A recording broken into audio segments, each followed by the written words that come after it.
This is the Tabernacle Podcast with John Vermillion and me, Britton Bishop. What's up, John? Is your voice deeper than normal? No, I'm congested, and I just heard that, and I was like, man, I sound like I'm really trying to do something here. You sound like you were trying to go full Jocko podcast. It's like, I'm Jocko Willick. I'm Jocko Willick. I did 4,000 push-ups this morning. No, it sounds really good. It sounds really good. That's what I'm going for. I remember having surgery years ago, and it was on my throat. It's not important. But I sounded like Johnny Cash for the next 2 weeks of sermons. And the doc was all like, oh, I hope this doesn't impact your voice box. But after I was like, I'm glad it kind of impacted my voice box. You know, instead, it's back up here. And I'm not happy about it. Yeah, mine's down here, but... You sound good. Hopefully. You sound baritone. I'll stick with it. Baritone. Yeah. Sound like Foster? Yeah. That's the goal. No, not that good. No, not that good. Silky enough. Not that good. But this could be a good day because we got some heroes here. Absolutely. Who's with us?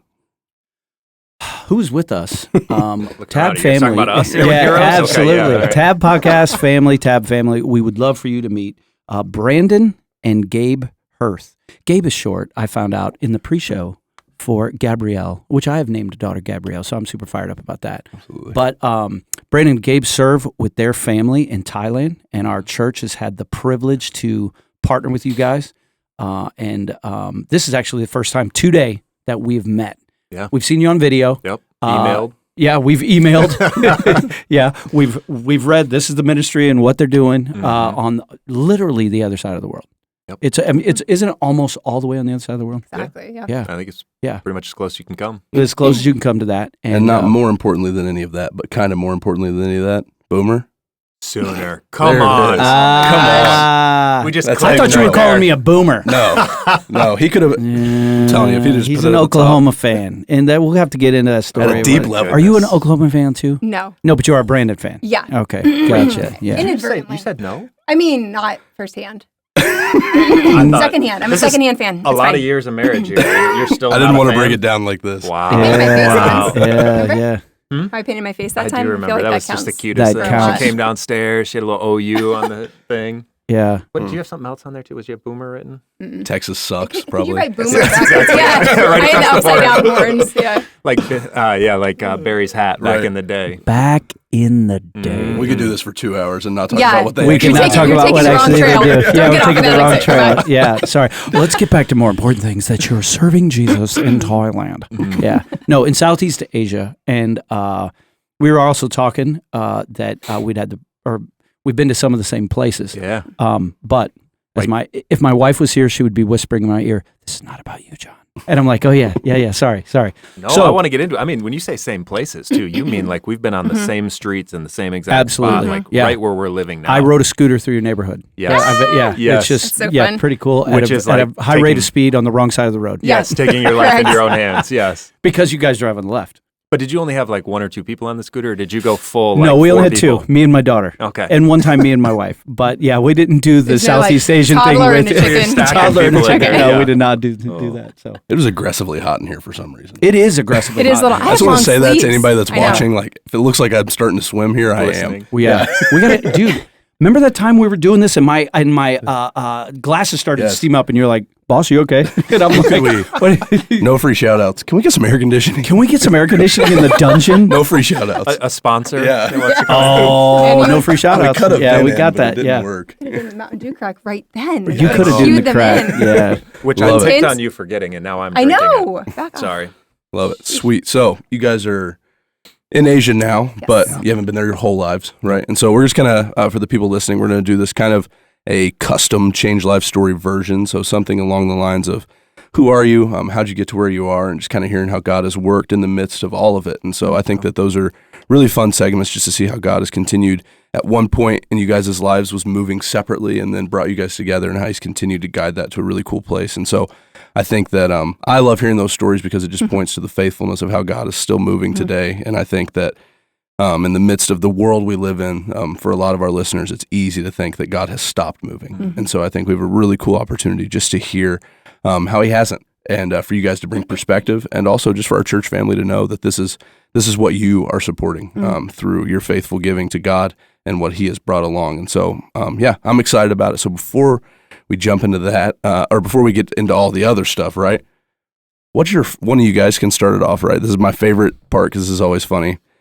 What's your first memory you have?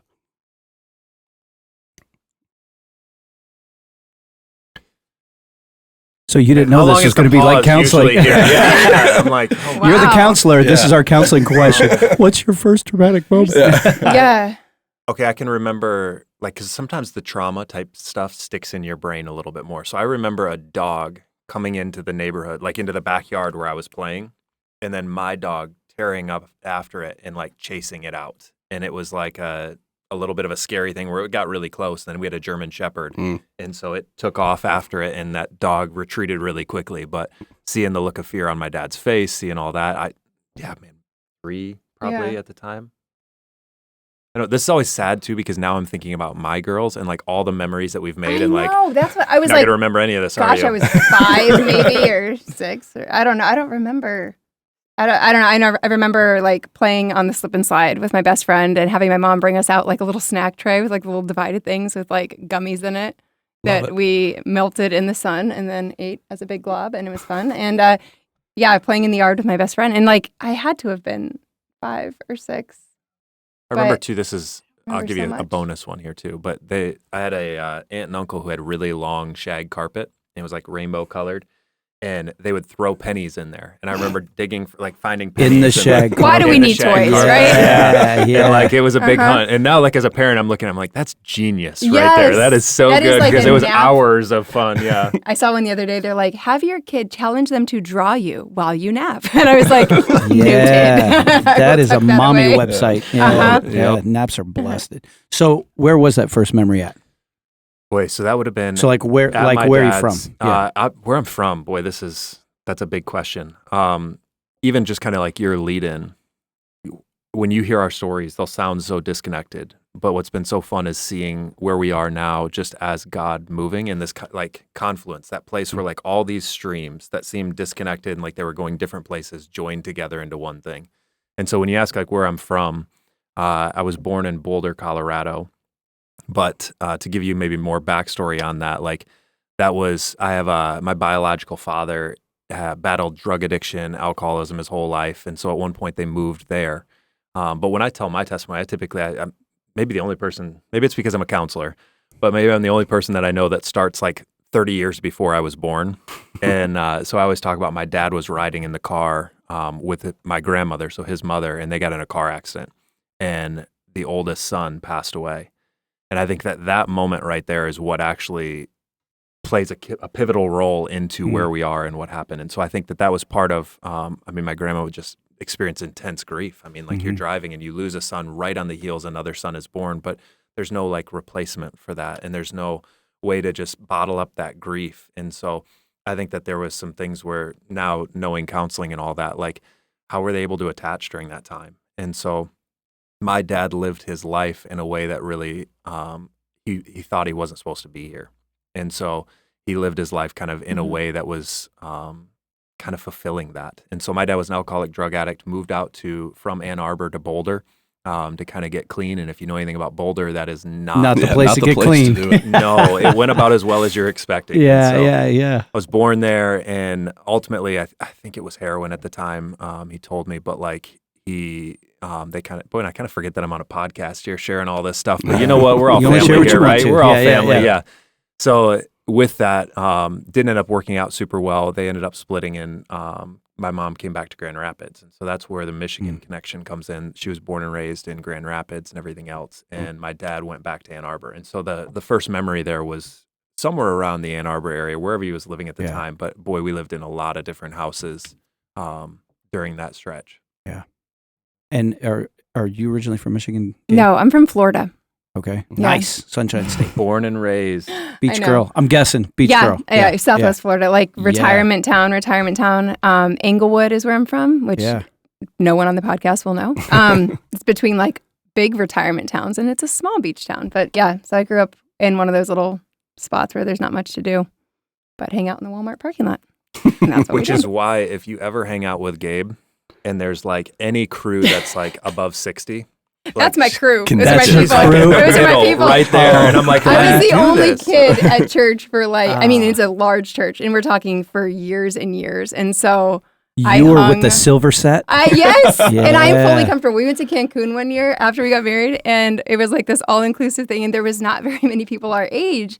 And wait, no. There were people our age. I didn't notice those people. And I was connecting. There was a guy who played football at Alabama, and I'm like just talking to him about Nick Saban and what it was like and everything else. I forgot. We didn't forget you, Trent. You were delightful. Are surrounded by a group of people that are all retired. Gabe looped you into the silver set. Fun. And they were like, another drink, Gabe? I was like, bring it over. They were so great. So my wife and I, our honeymoon, was someone gave us we were poor as dirt, and someone gave us a condo in Fort Myers, Florida. Oh, was it Fort Myers? Yeah, it was Gulf Coast? Yeah, Sanibel, right?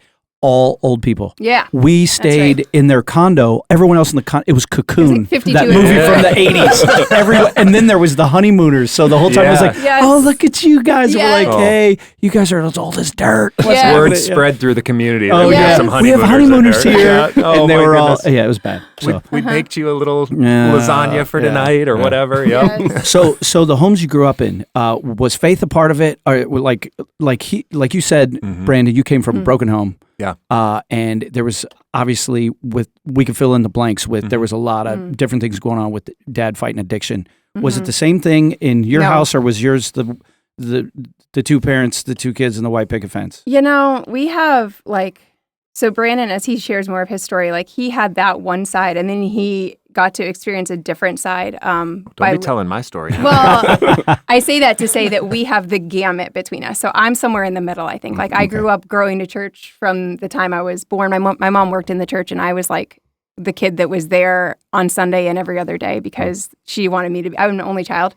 And she'd have me there with her, and not childcare. I'd just be sitting there going, the day of creation ladies are making quilts, and I'm over there at their feet, giving them quilt squares. So and plus they're old, so that's that's my crew. This is what I mean. There was never a kid around. Awkward socializing with my own peer group, but So We're I grew up in the only church. children, so you guys can pick that apart later too. Yes. Oh, and my parents are only children. I should say. So I have siblings and all that stuff, but as far as when I grew up, right, in the home, I was the only one in the home. So for the functional baggage that only children typically bring to a marriage. The functional baggage of which we have plenty. You guys must be the healthiest humans on the planet. Sure. I think we are. We both think we are. I think the other one. Sorry, I interrupted. Yeah.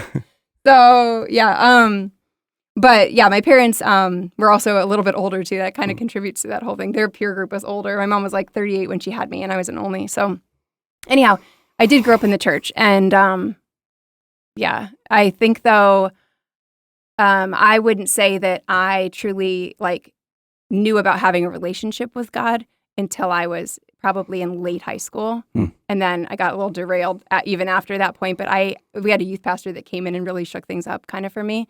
But I wouldn't say that I had really seen firsthand a transformation by following Jesus. I had seen a lot of religiosity stuff. You know what I mean? Gotcha. And there's some, I can look back now and see morsels of beauty and stuff in the church I grew up with. And it might have been a little more cultural though than like transformative, if that makes sense. So, for sure. So that mine was kind of in the middle of the road, but maybe really familiar to a lot of American people, who live that Christian it's kind of life. almost like a checked box rather than it's an obligation rather than opportunity type of perspective type thing. Let's make sure that we're out by 10 o'clock or whatever. There was let's get just enough to know we've had a spiritual experience, but let's not go overboard. Yeah, don't raise your hands up or anything in church. Don't be moved outside of your box.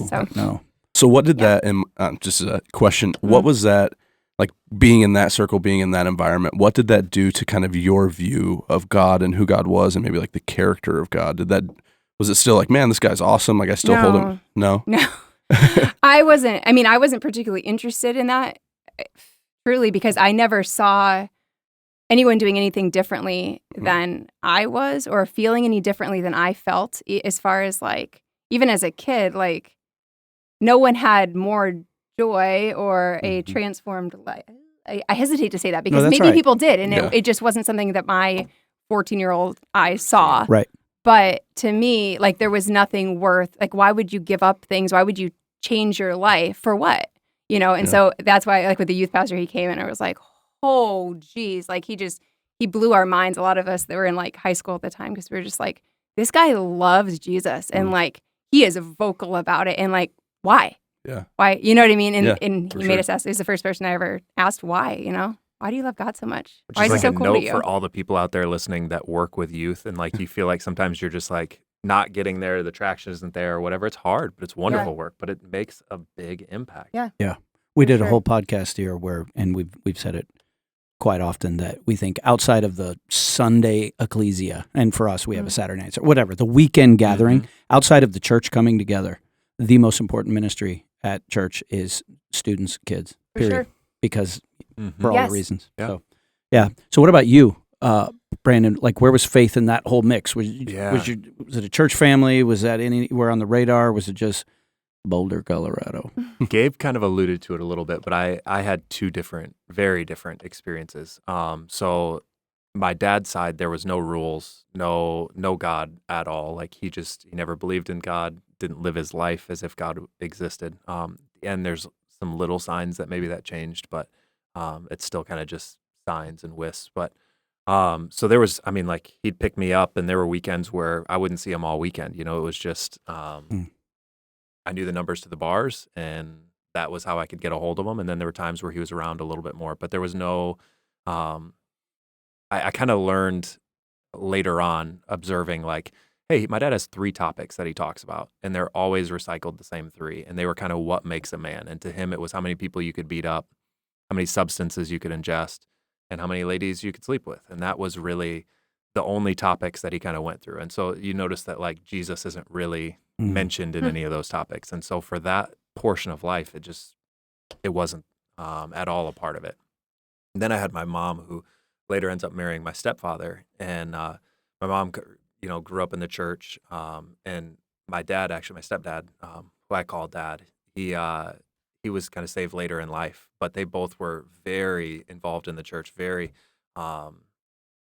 I see my dad up at 5 a.m. reading the Bible all the time. Like he's just very much going to be centered on that. And so I would, wake up in the morning, there'd be Bible verses sometimes on the plate next to me. Sometimes if I slept in, they'd be a little bit about oversleeping, and the sluggard dips his hand in the bowl, but is too tired there to you lift it go. to his mouth. Yeah. Like I see why you picked that one. Yeah, there. yeah. You weren't just That wasn't subtle. that was, Yes. no. So there was a big difference. But what I saw was one home that had Jesus, and I watched their relationship, and then I saw another home that had no rules, no anything. And I've literally seen my dad and my stepmom, with blood and things, and over very little things, or the cops are called, and the fight has just escalated to this huge part because $5 from who took what from whose wallet, and I just saw the difference that Christ makes. And I've told people this before. I think that had I just grown up in that environment, I would have thought that's all there is. And had I just grown up in the other one, it was a pretty tight, a lot of rules, and I think I probably would have rebelled knowing my personality. But I think seeing both really allowed me to see the difference that God makes, and to say, there's something here. So yeah, I grew up in both. That's where Gabe says we kind of have the gamut. Good. Yeah. Go ahead. Oh, yeah. So I was going to say, so for each one of you, when did it become real? You alluded to it. You said, hey, that youth pastor, kind of lit some fires. But like for you personally, when did it become real? You want me to go? I'll go. Okay. So we just So I would say that youth pastor really, like, he made me interested for sure in figuring out what he had going on, because he was pretty vocal, and he just really shook things up. Our church was very like retirement community-esque, and he was just like a young guy, and had a big family, and they were very gregarious. Yeah. So anyhow, we were kind of adopted into his family almost. We spent weekends like together. We would go to all kinds of youth events and stuff. And I think I realized even at the time, I remember saying to someone when I was like, this happened when I was a freshman, I think. And I remember saying something to someone in junior year, 3 years later, and was like, I kind of feel like he's a little bit of a ladder for us to get to God. And like, I wonder what would happen if that ladder fell, and then it did. He left. Maybe that was the writing on the wall. Maybe I kind of knew it. And he ended up leaving our church, and we were hurt by that. And it was not under great circumstances, but not to us, just the church had a weird rift with him. And And so I kind of just drifted, I did choose to go to a Christian college, which I think I was choosing between Florida State and a small Christian school called Palm Beach Atlantic, which is also in Florida. Mm-hmm. And I think I kind of knew that I could like push the limits at the small Christian school and be like the bad kid there, or I could try to be the good kid at Florida State and probably wouldn't. And then I just like go off the deep end. And so I was like, okay, I'll impose some limits on myself. And maybe this Palm Beach Atlantic would be a better fit. And ultimately, I'm so glad that I did. And I think there is where I started to discover, like, this is an internal building that you're creating here. You're not just taking notes from someone else's life. You need to figure out what you believe and not just watch the people around you. I mean, and it was such a ground for me to like a greenhouse to like see what everyone else was doing and how people were acting as Christians, because I hadn't seen that in my own age bracket or at all, really, until I was like in college and I was surrounded by peers that loved Jesus. And it was like, wow. Yeah, it was certainly like a learning ground for me. I don't know that I built a ton of my own like fortified faith.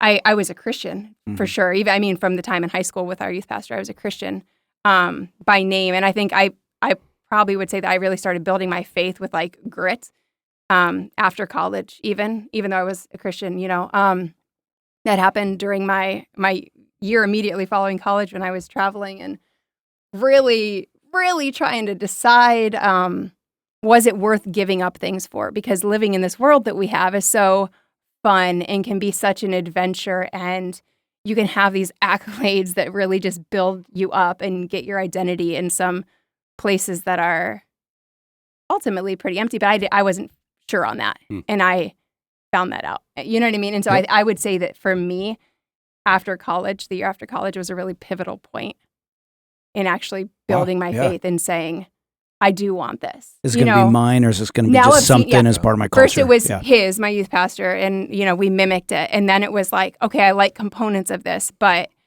I'm not prepared to give up a lot for it, kind of thing. And I could walk the walk, but I didn't want to do that. I wanted to really be sure, like, this is something that is mine. So I am completely fascinated by that little thing of, I either can go to Florida State and try to be the good kid, or I can be the bad kid. Dude, that is like, who is that self-aware? Right. That is amazing. You guys are fascinating. Like, is this what it's like to be like counselors that are married? This is weird. This is really weird. Like, they know stuff.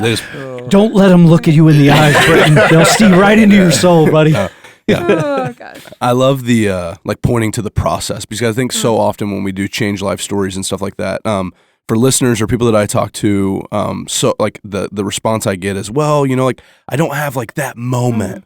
I can't tell my story. I can't share it because I don't have that moment. And so you turn from something. Right. And so I love that you're pointing to process, right? That it was a long kind of thing of God kind of drawing you to himself, and then through over time and a lot of choices, a lot of little yeses or little nos, right, led to this moment where it's like, oh man, I follow Jesus now. And then I imagine there's probably that moment of like, oh, I guess I'm doing this. Yeah. Right. Well, where it was like, I think I needed to, I think part of being in that Christian school was seeing people who had such a clear life transformation.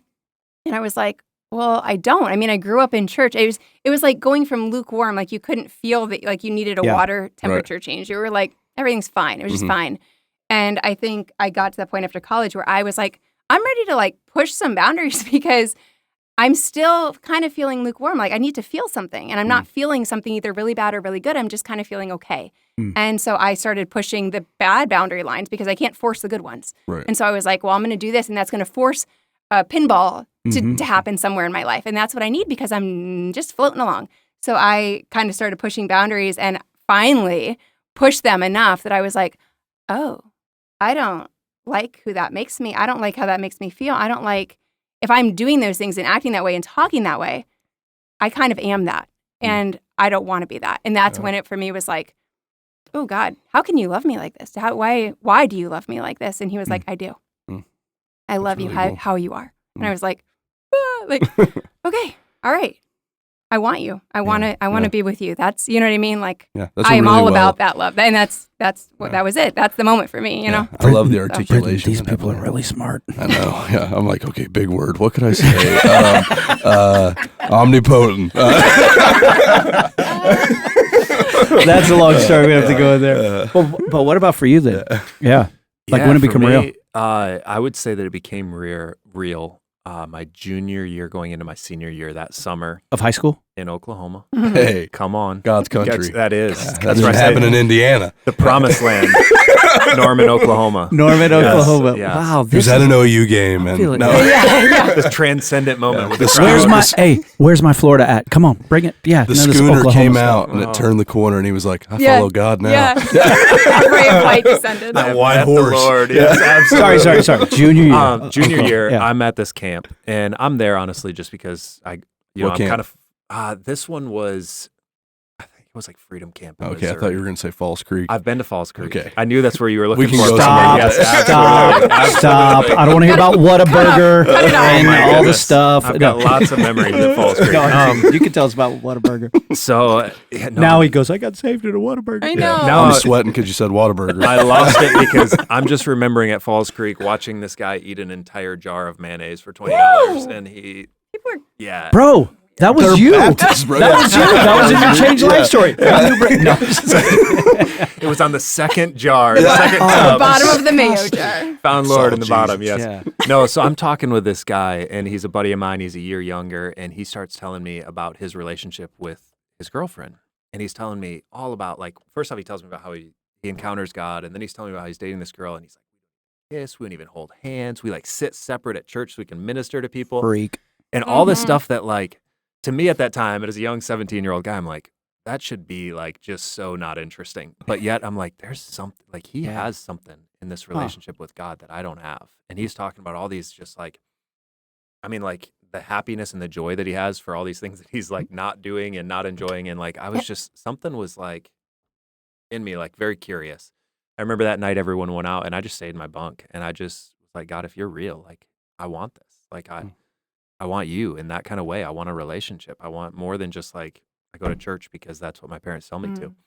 And I'd say, like, I feel like that weekend at camp or that week was pivotal. But probably the biggest moment for me was I came back and I had a few friends. And I remember getting a call from this girl that we all really thought was cute, and she was inviting us to this party. And, like, I was their ticket in. And so they're, like, super pumped. And I remember sitting there and, like, having this moment of, like, which way am I going to go? Like, and I was like, I just feel like I encountered the living God. And I could go back to this, but I don't think I can go back. And so I was like, I'm not going. And they were so mad. Like, I remember them just like, what are you talking about? We're not going. Like, I can't go without you. And, like, just getting really upset. But it was like, I can't go back. Like, I've met the Lord and I won't go back. And so for me, that became a season of, like, you know, quitting a job that I needed to quit then. And even some of the friendships that I lost because I wouldn't go back into some of those old patterns and ways. And so for me, I would say that was the pivotal moment, was heading into my senior year. And that changed everything. Wow. Yeah. So where did you end up going after high school then? Yeah, so Palm Beach, Atlantic? No, I wish. I was set up enrolled at OU, and I had my roommate and everything picked up, and my parents. Okay. I know. Yeah. My parents decided that they were moving back to Michigan, and I was like, see you later. Like, I'm going to OU, and I really felt like God was impressing on me, like I'm supposed to follow him, like I'm supposed to go back. And so I say that, like, OU is like, I felt like Moses at the promised land, where, like, I could look at it, but I couldn't enter it. And so I just buried you in the hills where no one knows where you're at. Absolutely. So In Grand Rapids. It's Grand Valley State. GVSU. It gets worse. Well, even with that, yeah, like, I had never, they're like, I was like, well, what is a good school there? And they're like, well, your cousin goes to Grand Valley and he really likes it. I was like, what's Grand Valley? And so I sent in an application. My first time seeing the campus was, like, that first week of school. Like, I just sight unseen showed up and was like, all right, I'm doing this. I'm at Grand Valley then. Thankfully, it's a beautiful campus. Yeah. No Norman, but it'll do. It was no Norman. I did almost transfer to OBU. I looked at that one then because I had a bunch of friends there and they were just loving it. And I was a Britton, good Southern Britton Baptist. in didn't go Oklahoma. to Oklahoma, but he went to Oklahoma State for a hot second. No. What? Back out of this quickly. Back out of this quickly. We were like bonding and I know. connecting. I went to I know. Fort Hays State University. I'm a Tiger. Which came in. We taught at a school in China, and they're They had a connection partnered. with Fort Hays and a lot Really? of teachers. Yeah, there's so many. Oh, I just wow. Yeah. at the end of this podcast, No, I'm he just like, would- hey Gabe, do you want to be friends? Yeah. What he about had a me too? Can I scholarship. get in this? Can I be Fort friends? Hays He had a- State University. He had a scholarship at OSU. You have to listen to his Change Life Stories. Fort Hays sometime. State University. Yeah. And Fort Hays State remember University. I like, for said the he was record, there for the for a record. hot second? Fort Hays State University. He sabotaged Fort that on Hays State purpose. It was that University. quick. He did Fort what Hays you State were going to do University. at Florida Oh, State. yeah. Fort Hays State Yeah. University. Uh-huh. Like, Anyways. whoops. No, Fort Hays what State you were going to do Yeah. at Palm Beach Atlantic. So So, moved back to Grand Valley. Yep. What are you going to school for? So at that point, I had really felt like God had called me to pastoral ministry, and so I showed up and I was like, "What am I doing? Like, I'm at this state school. Like, what am I going to take?" And so I called up a few pastors I respect, and I was like, "What do you think I should do?" And so they're like, "One's like psychology." So I took like the most interesting psych courses I could take. I took psychology of abnormal behavior. And I was like, "This is going to be good." And it was so boring, and I was like, "I'm not doing psychology," which is funny when you hear where I am now. And so someone else like communication, and I took like nonverbal communication and speech, and I just found them really boring again. And so someone's like, "You need businesses," and so I went into business, and by that point, it was too late. I was like, "All right, this is the last change I can make," and so I have a double major in business management, emphasis in human resources and finance. But you're also really good at those things too. In fairness, like there was an aptitude there. Oh, thanks. Very much so. And what did you go to school for? Look at you. Elementary ed and ESL, Okay. teaching English as a second language, which is ironically actually what I ended up doing. But I kind of grab bagged it too. My first year I did business and was like, oh, I hate it so much. Oh my gosh, this is not me. And then I tried a bunch of different ones and education of all things. I never thought. And I ended up loving it and doing it for my whole career. That's who you are. So so you're in Florida. Mm. You're in Michigan. Oh no, it gets worse. For how we met? Yeah. Yeah, no, I'm in Chicago at He moved, seminary. He went to seminary in Chicago. And then, she's in After China. that, Okay. I moved to China after college. Where'd you go to Oh, seminary? there we Yeah. go. Trinity. Yeah. Trinity. And Oh, then you went to that's a China great I went to China. school. to teach Yeah. English. My to dad teach went English, to Okay. English at the Yeah. university there. Yeah. For the podcast listeners, Trinity is an evangelical free church seminary, which is what we're flirting with. But I digress. Keep going. It is indeed. Yeah. So I knew Chicagoland. I knew you were quality.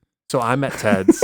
She's in China, Mhm. and I had a bunch of friends. Actually, I had an ex-girlfriend and a couple other friends who were there, and they were teaching in China. It's and a I had loved school China. that had like 150 other foreign teachers. So there's like a lot of us over there. And it was almost like it wasn't all like post-college people, but there was a lot of them. And then there was like families and stuff.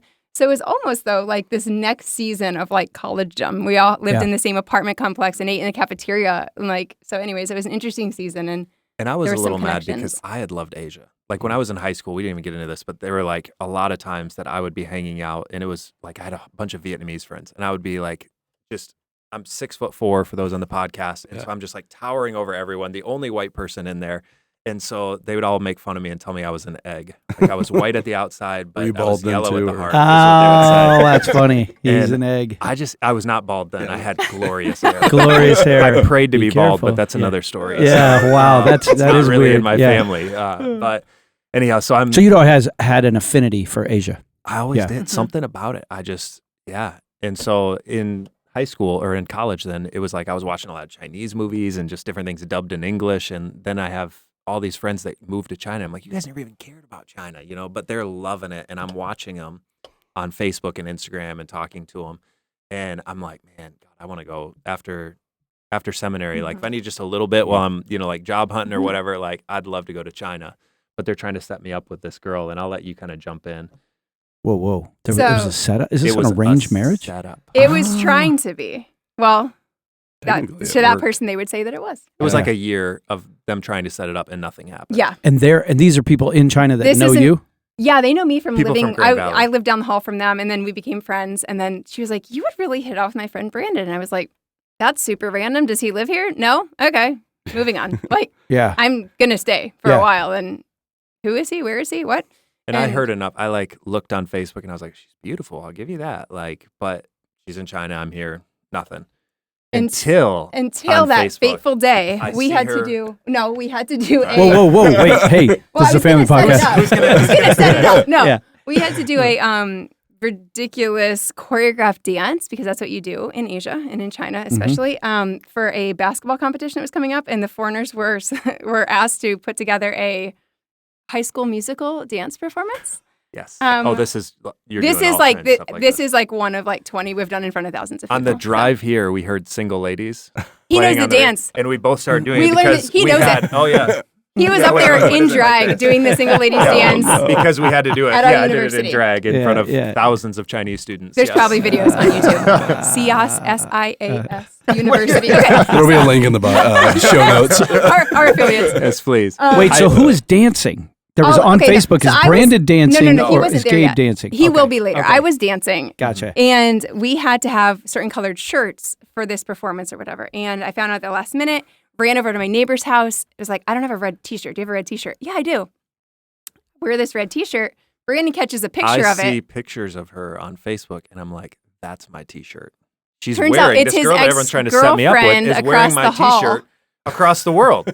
So his ex-girlfriend lives across the hall. She had one of his shirts. I borrowed it. I'm wearing the From shirt an for this. ex-girlfriend. Yes. Oh, the triangulation. Yes. Ooh, this podcast just got juicy. Did you get your T-shirt back? So I messaged This is a long her. process I just to get didn't- your T-shirt back. I did. I really want that back. She never gave it to me. But I just messaged her and I was like, hey, I see a phenomenal taste in clothing.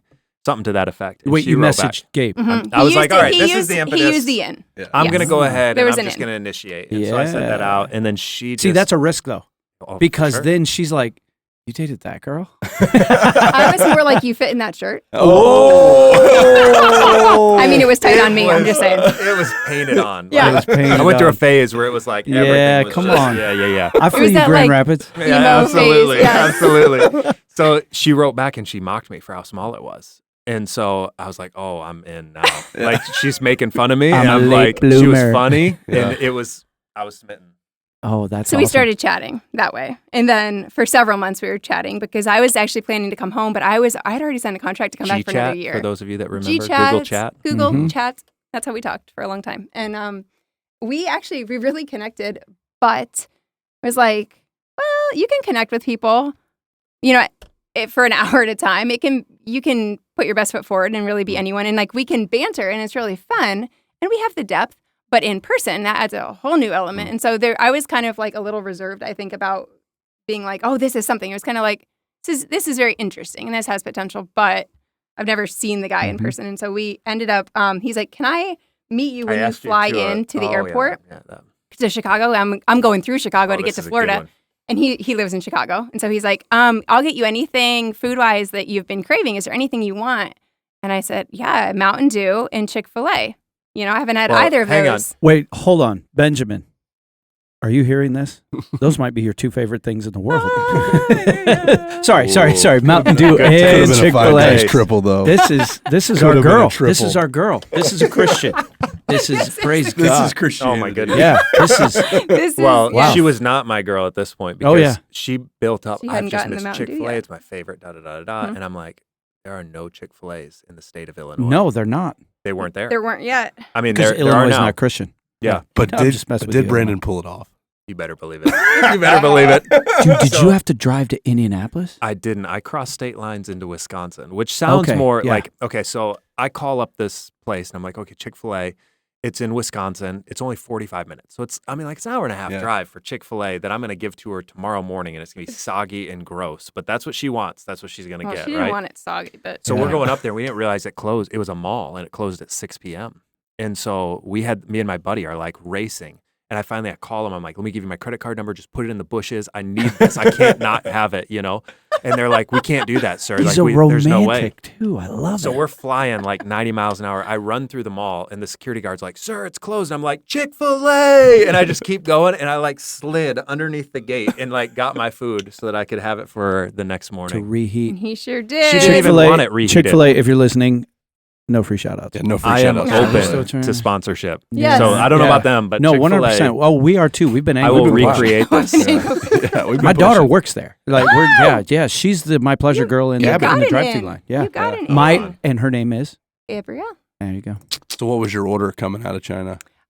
I think I wanted Nuggets. the basic nuggets. See, nuggets is good because you can reheat nuggets. Yeah. She well, I soggy couldn't. I was bun in the would- airport.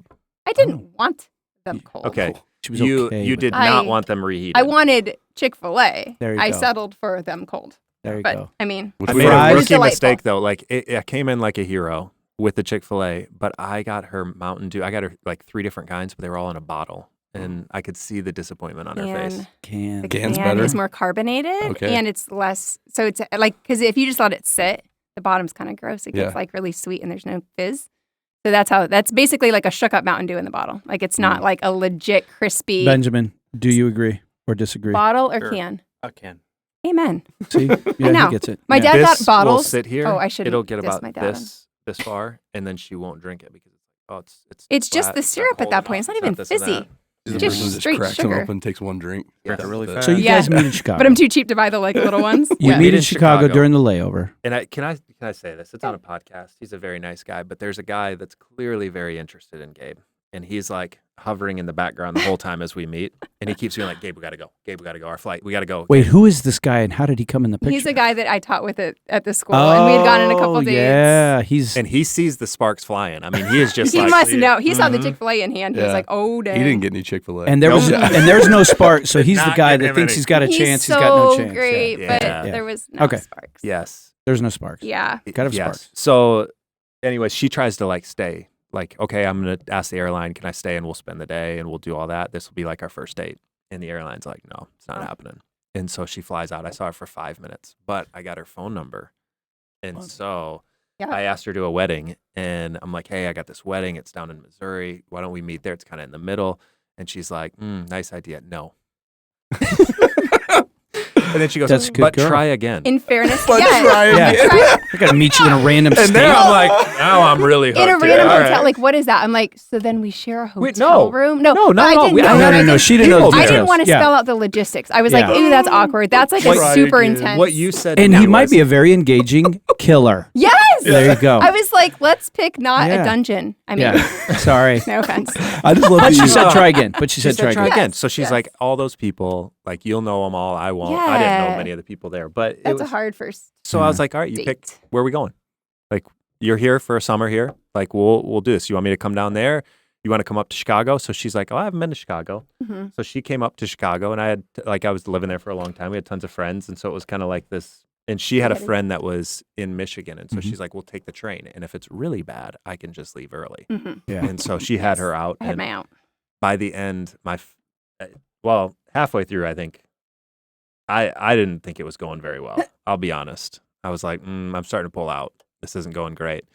And then it just turned around. And by the end, I think both of us were really in. Like, Yeah, you told your friend, I did. this is it. I went back and I was like, I think I'm going to marry him. And she was like, which is the least Gabe thing you will ever. I was always like, cut and run, I'm out. Like, I got to be without a doubt. I got to be without a doubt. And I Yeah. found what I was looking for, I guess. Yep. Yeah. Wow. the most Like- proud moment of my life right there. for the podcast. Yeah. And now you've all heard it. It is saved. I can listen to this recording again and smile Kids. every time. Yeah, man. Yes. That's awesome. That's Yeah. awesome. True. So, So- you guys, I ended up deferring. I had a job out in California, being a counselor half the time, pastor, and I was like, hey, I'd love to do this, but I need 6 months. Like, this is kind of the real deal, and I've wanted to go to China anyway, so I'm going to go out there. And He went and taught at our school for 6 months. So you were at the So- same school Mhm. for 6 Cool. months. He was Yeah. actually my partner teacher. They have like really large class sizes of like 60 and they split it. And so you teach English one half and they teach the other. So you kind of correspond with each other, like what you're planning, what you're doing, what the level of the students is and stuff. So like he was my partner teacher. So like we got even more time together to like plan and we combine classes sometimes. So like it was just cool because he got to see then this is my heart. I've lived here for 2 years. It's my 3rd year here. Like I want to live internationally. Like I love this. This has formed me, all this stuff, you know, and then he got to be there for that. And he wanted to be there for that. And so that was a big thing I've too. loved Asia. She loves Yeah. Asia. But this is my first time experiencing it. What it Yeah. would be like. It was By just the way, I'm such just a picturing those kids like from those classes, and we had just we had fun. We had so much fun. so much fun, but they pick their own English names. And so like I had a blue goat. I had a kid who's like, Cinderella. Give me a funny name. So I named hey, him Hasselhoff. Cinderella is a Hasselhoff. popular one. There was a Hasselhoff. He named him. Yes. He was so cute. And then you felt so bad because he was such a sweet, innocent kid. And he'd be like, I'm Hasselhoff. And we're like, oh. We couldn't say it, yeah. Oh, But we he felt said bad. he wanted a funny name. At He was Fort so Hayes, sweet. there was always Cinderella was one of the most popular names. You might know some of the same. We had Yeah, a few, the we had same a few Cinderellas. Christmases. Oh, seriously? Oh, I was like Christmas. Yeah. But now that I know, Spring, they just pick flowers. we had like random, Bunny. Yeah. Oh, man. We had some weird ones. Blue Goat was my favorite. Blue Goat. And I was Yeah. like, He was how did you get funny. the name Blue Goat? He goes, well, one day I was kicking the ball and people said it looked like a goat, but it's blue because it's a sad story.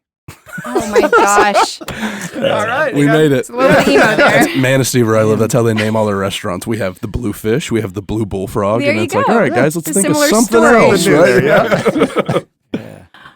Awesome. Funny. So go to China together, serving there. So when did you like, man, you know what? I'm gonna put a ring on it. Yeah. Do the that was- dance. So I came back. That's what it was for. Yeah, she came back and we were visiting her parents. And I was like, man, I'm going big on this one. And so I took her up in a hot air balloon. She'd always said she wanted to do it. She was terrified. I did not know how afraid of heights she was. I really did want to do it. It was amazing. She didn't even answer me. She was so scared. We It's almost a crashed very into a power shallow line. box. Yeah, it is. I didn't anticipate that where it's like just above your knee. It's like, what is this? We're crammed in here like sardines. Like, and there's like one little rung on this side. I was like, this is not safe. I'd like scrape together every nickel I had to do it. And It was awesome. Whatever. I was shaking the whole time, like before So that's he where you popped proposed. the question? that is. Yes. Yeah. Yep. So we went back to her hometown then, or it wasn't even her hometown, it's where her parents live, but Where they they had like moved. closed off, small town, they closed off the street and had Like an like a little engagement party engagement and stuff. party. It was so It was fun. super cool. I started So- getting this fear of commitment immediately afterwards. And every hand I shook, I was like, oh, you're going to hate me. If this doesn't work out, oh, you're going to hate me if this doesn't The work whole out. town will They hate are you. very aware of how they were feeling and things. I know. This is incredible to that's see. crazy. I know. Because like I'm over here having therapy. Yeah, I know. I am now remembering the week before I was married to Darcy. We were both 21.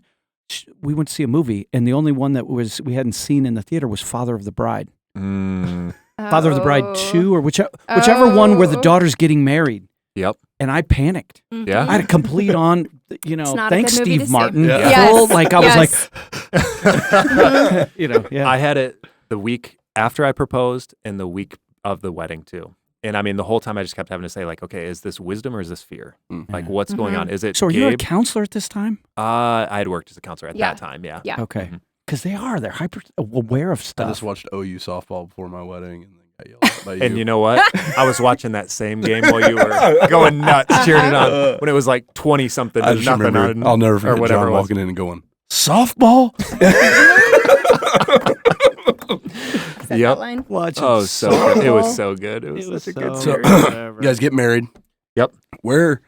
So obviously you guys are Christians, like you've Mm-hmm. both opened that piece up. But like what did that look like in you guys' relationship? What did that look like in marriage and serving in China? Like was it like, oh, this could become missional? Or was did it- you go back to China? Yeah. Or were you now What- stateside? Yeah.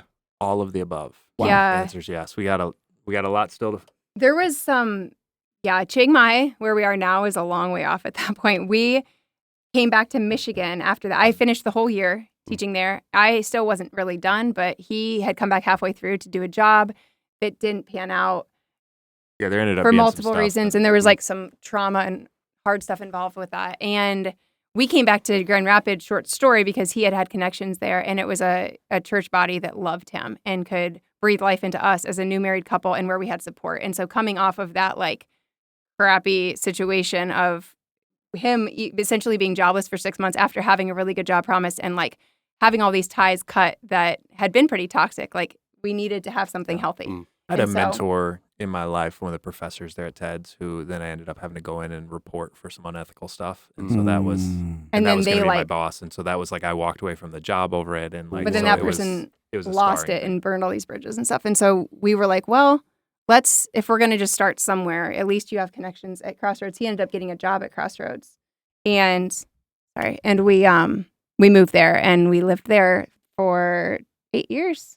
Yeah. And loved it. Bought a Yeah. house. I think, was it even more than 8 Had a years? I don't kid. know. Yeah, it was, No, it gotta was be close to 8 or that. 9 years. I worked at Crossroads Bible Church, free shout out. Yeah. Completely free shout out. That's good church. We Yep. love Crossroads. And I was We're there still part for of Crossroads. More than a decade total on staff. and Yeah. Yeah. What'd you do on staff? So this is where God brings some things around. I'm in Turkey with the staff there, with the senior pastor, executive pastor, worship pastor. And we had someone an opening open up, and they're like, "Hey, Brandon, we know that we wanted you to get on staff like in a pastoral role, but we need an accountant and an HR person." And so I'm like, well, oddly enough, I'm a finance major and a HR major, so like let's. And they're like, I know it's not like ideal. I was like, this is great. Like I just want to be on staff. I want to do anything. So I was the accountant and finance person at the church, and then an intern at the same time. So we kind of doubled that up.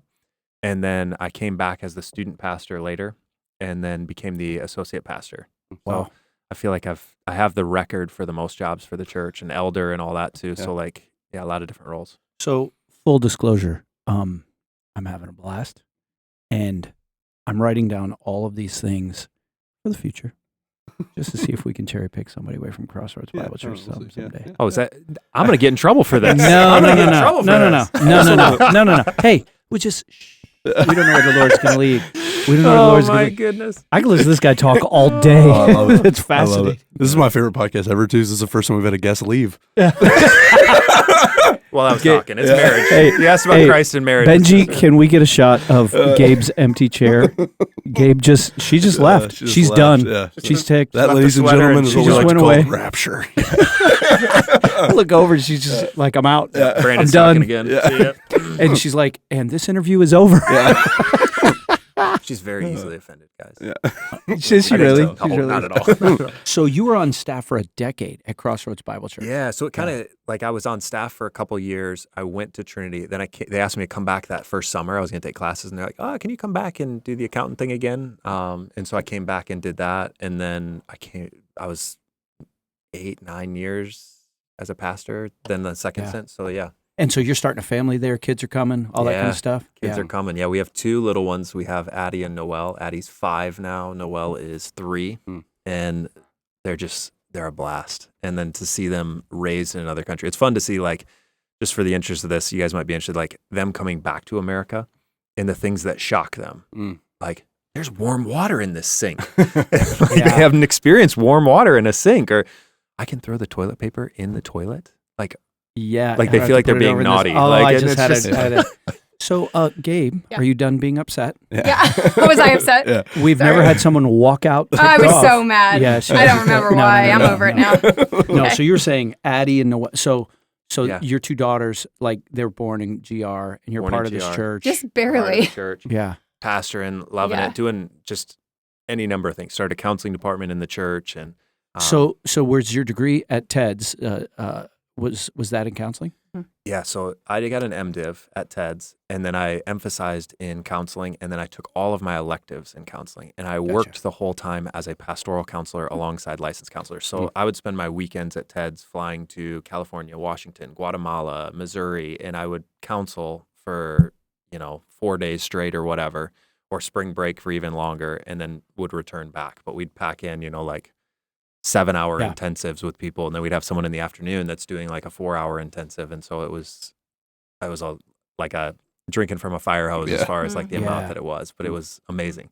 And then I went back when I was in Grand Rapids, and I got another degree in counseling from Calvin. Wow.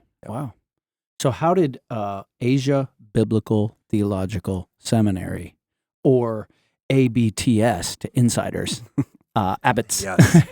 How did that come into the play? So, like, we know about the China love, and it's interesting. Like, I'm guessing here, God has a way to use our gifts, abilities, talents, and passions, not just to bring people together, but to get us kind of where He wants us. Yeah. So, for that one, Cornerstone. What was that? The walk. Oh. Right? Yeah. Why don't you tell them about the walk? The walk. So. We were walking around our neighborhood, and I was pregnant with Noelle, maybe with our second daughter at that time. Maybe. Yeah, I was. Probably early. No, early. Yeah. Anyways, but it doesn't matter. Anyways, I was pretty pregnant at that time. You guys all remember that time, right? When she was pregnant? Yeah. There's pretty pregnant as opposed to not so pregnant. She was definitely pretty pregnant. If she was pregnant, she was not very pregnant. No.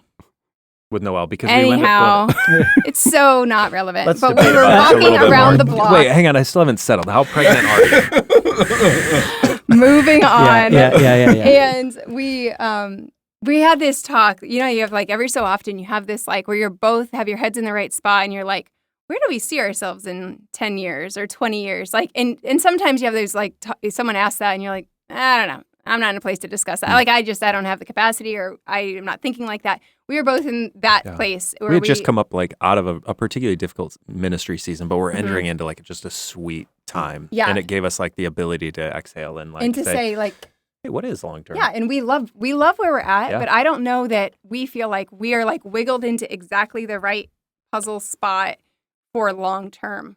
And you know, you've for always our family. like we went back to China in a stint that you guys didn't hear about. Oh, there was another. We went back to China again. Where while we were Crossroads married. wanted me to move from being student pastor to associate pastor, and I said, like, I'd love to do this, but I have to ask you for something that I should just never ask you for. And they're like, what? And I was like, well, my wife has always said before you have kids, she wants to return to I want China. to go live over. And I don't want her calling to come secondary to mine in any way. And so we want to go to China. And they were like, okay, take an academic year. And they gave us a year, and we went and lived and taught in China again, a different place.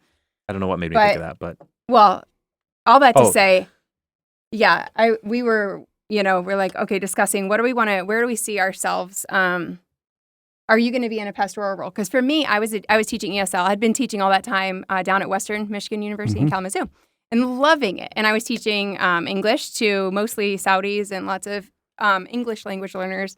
Found what I want to do for the rest of my life. And I can do that mostly anywhere. I can especially do that overseas, but I can do that in a lot of places in the States. So for me, I'm pretty versatile. For him, after teaching English was not really a ministry as much as you had opportunities for like discipleship. It wasn't him he wanted to do more of a church-related ministry, like full-time. And so while it scratched a certain itch, it didn't like make him feel fulfilled, certainly. Gabe loves being creative. And like, okay, we have the constraint of like language. How can I maximize what we can do in this tiny little box? And I'm like, I want just like, let's just talk and I can use all my words and you can use all your words and like, I love the creativity that comes out from working within confines of some sort. And so I think that's why ESL works for me. And like, I love that creative space in there. So we were thinking though, for him, what would he do then if he's not being an associate pastor at a church that we love in a city that we really enjoy? And I was like, well, I guess I could see you doing something that is maybe working alongside the church, like parallel, but maybe not in the church, like maybe in academia, something with discipleship for sure, in counseling, and maybe creating curriculum, because he'd be doing these classes at church that were just phenomenal. They were discipleship classes, and he was making the curriculum from scratch for them. And they were just like, people would say, life-changing. Like, heard many people say that. And they were so good. And I sat through them and like something with curriculum. And I don't know, maybe like living emotional overseas. Discipleship. Like, Being able to counsel, essentially, teaching other people in the church, the body, raising them up to counsel. So by working through your own heart, essentially, and then being able to do that with other people once you've recognized those skills, kind of. So it was just a gift. It was really cool, and so we wanted to work that in. I was like, and traveling, and living in Asia, ha ha ha. And he's like, sounds great. What's that job? And I was like, I don't know, but sounds great, doesn't it? And he's like, yeah. Well. Enter Cornerstone University. Yes. So I'm chatting with, I forget if it was like the head of the ministry department or Bible or something. So I'm talking with one of the professors there, and we're just hanging out, and he's like, we got to get you teaching some classes. He's like, look at your schedule. I want to pitch this. And so he offers me some classes to teach. And I went to Crossroads, and they were like, do it. Like they're very big on like, hey, you've got to have some things that are outside of just the church bubble. And so they're like, absolutely, we fully support this. We think you'd be great at it. Go do it. It just didn't work schedule-wise. I would have had to miss too many meetings that were really important ones that couldn't be rescheduled. And I was like, okay, it's not the right thing. So I was talking with a professor at GRTS, and he's like, we got to get you in here teaching some classes. That's the seminary for Cornerstone. Mm-hmm. And so I'm like, boy, there's something like, this is random. I haven't had anyone ask me to do this, but now 2 people in a matter of a couple of months. And so I looked at it again, and it just didn't quite line up with what I was hoping for. And then I found out that they had a third branch.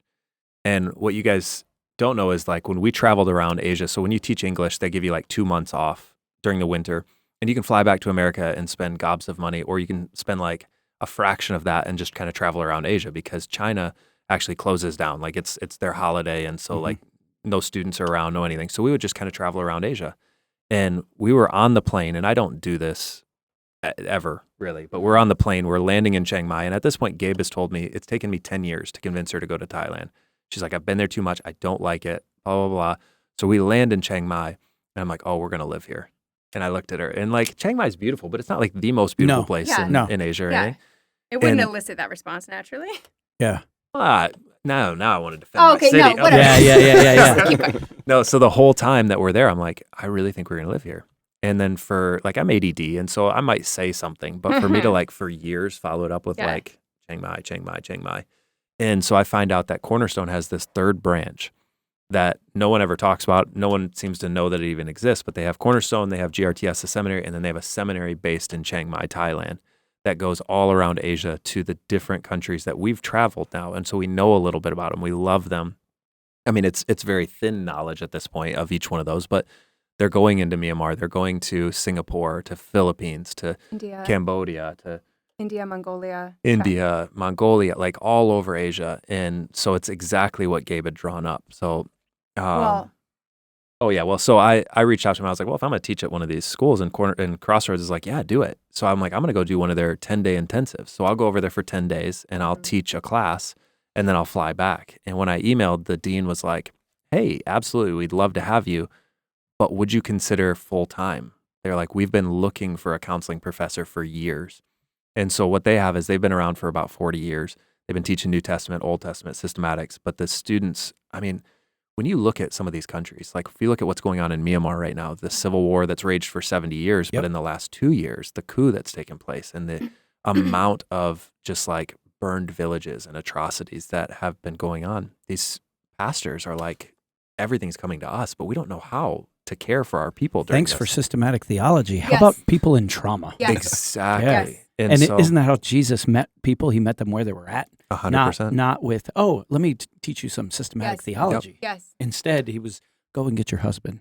Yeah. What Gabe was just sharing Yeah. of like, it was in that moment of shame of feeling like you couldn't possibly love me. Yes. And God saying like, no, Yes. I still love you even the now. need that's there. There are real needs there. You know what I mean? Especially in countries that are, especially in countries, that we now are in very close proximity to. Like, and there, it's just, it's a lesser known. It's not in the headlines, but like there's just a lot. So much. There's a lot there, and there's no resources there.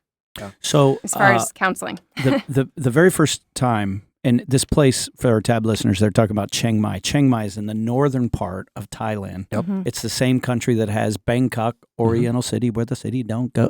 Come on. Is there more I to that? sang this every time I flew I was into waiting that for song. more. Every time I fly into that city, that song's in my head, and it stays in my head for a week. Yeah. One night in Bangkok, right? But Chiang Mai, what I learned the first time that I went there, which was 20-some years ago, and then 2 times since. Can you explain why Chiang Mai is strategic to missions worldwide?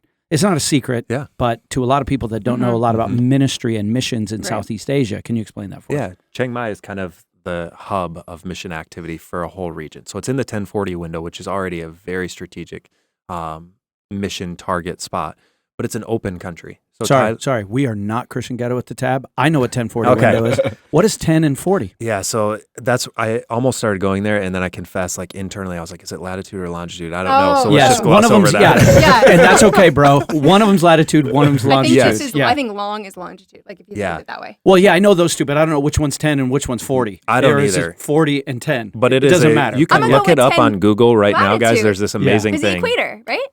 I'm going to go with you. If I'm right, Google me. I'm going to go with you. Yeah. All I'll say, it's a region that are like the area that has the most people, and it has like it's the least reach group. And so there's a lot of missions emphasis that says, hey, let's look in the 1040 window. And Chiang Mai is in the center of that. And I mean, Thailand itself is 99.3%, I think it is, last time I looked, non-Christian. But it's free. Thailand is free. And they're not oppressive as far as... it's not oppressive, and they're actually, free. And they're surrounded by nations that are not free. Yep. And not politically safe a lot of times. Yes. Or physically safe. Yes. And these people don't have Jesus. There are more missionaries in Chiang Mai, Thailand than any place that I can think of in the world, but very few of them are actually reaching Chiang Mai, Thailand. They're very few are there to stay too. Right. Like so they're in Chiang Mai, but they're going to all of these before they go back out. We're friends with people that are Free Burma Rangers and that kind of thing, and they go into the jungle and I've seen the movie. Yeah, the Free Burma Rangers. Rangers. We have a few friends kind of our age that's where they chose to make their home, and they go in there and they're helping to bring people up out of the war-torn area and everything else. And so that's just like an example of why someone would be close, but then they're doing their ministry in a neighboring And country. so pastors or full-time ministry people, nationals in all of these countries where they go to get an education, Chiang Mai. Yeah. Because they can go there for free. And we also they bring the education to them wherever they're at. So we have a hub in Chiang Mai, but they literally put the professor on a plane and take them to the refugee camp in Myanmar or in Thailand, but it's a Myanmar refugee camp. Or they take them to Delhi, India, and they have the intensive class there. If they have like 25 people who are willing to commit to take that master's track, they go literally to their doorstep. And that's part of us trying to say, like, I mean, most people, like, so 95% of pastors in Asia have no theological training. Like, imagine that, like, whatever job you're doing as you're listening to this, 95% of people have no training in that job. Like, Is that the same as the tab, I think? Yeah. Don't go there. but you guys have resources Right, yeah. galore here, right? We have And resources. there, you don't No, for have sure. that. Yeah. And so when you're in some of these places, it's like people are crying out for some of that, Yeah. but they can't even fly to Chiang Mai, like the cost of that. Mm-hmm. And so what we do is we take like, okay, availability and affordability are huge issues. What if we took those off the table? What if we could just alleviate that? So we get communities, like Gabe said, 20 to 25 students that'll say, we'll commit to the whole program. And we say, we'll commit to bring every single professor to you. You'll never have to leave. You'll take all your classes together. So they're actually getting unity for the church because it's a lot of different churches right there because they're taking a full master's program together and dialoguing about it. And we're getting a chance to go in there and we see their hometown, we see the spots, and we get a chance to like contextualize for that area. So Gabe mentioned, I think you said the refugee camps. Like that's one of the sites that we have is the Korean refugee camp. Can I share that thing about that? Of course. So, rewind the tape a little until when I was back at PBA in Florida, going to college. Palm Beach Atlantic. Palm Beach Atlantic. Yeah. Hashtag. So I went on a trip my first year, a mission trip. They're really big into missions, and I did a trip to China, and that's how I made that connection with China, fell in love with China, got a job at one of the universities we taught at for a day. That's where I ended up working later. The next year, went to the Philippines and Cambodia and Laos and did another mission trip. The next year, went to Thailand. And while we were in Thailand, we worked at an orphanage and we taught a little, and then we went up to the northern border and visited a camp of displaced people from Myanmar and learned at that time, for the first time for me, why that camp was set up, how long it had been there, which is like It's 30 almost some 40 odd years. Yeah. I think it's So- 1984. And it's like a camp with barbed wire Like, around almost 40 years, sorry. the fences and the outside that we had special permission to go in. You're not allowed to go in as like a foreigner just for any reason. You have to have a permission for something. And we had humanitarian right permission granted somehow through our school. And we were able to go in and see a little bit of the camp, not much, but talk to some of the people that were in charge. And so for the first time in my life, I learned about the crisis that was going on there. And I remember just being utterly shocked because, I mean, and you're like kind of naive. I hate to say naive, but I was, as far as like, I'm just this college student and I went to a Christian school, but I don't know about these world events. And I think in my mind, I didn't realize that so many things in the world could still be unsolved and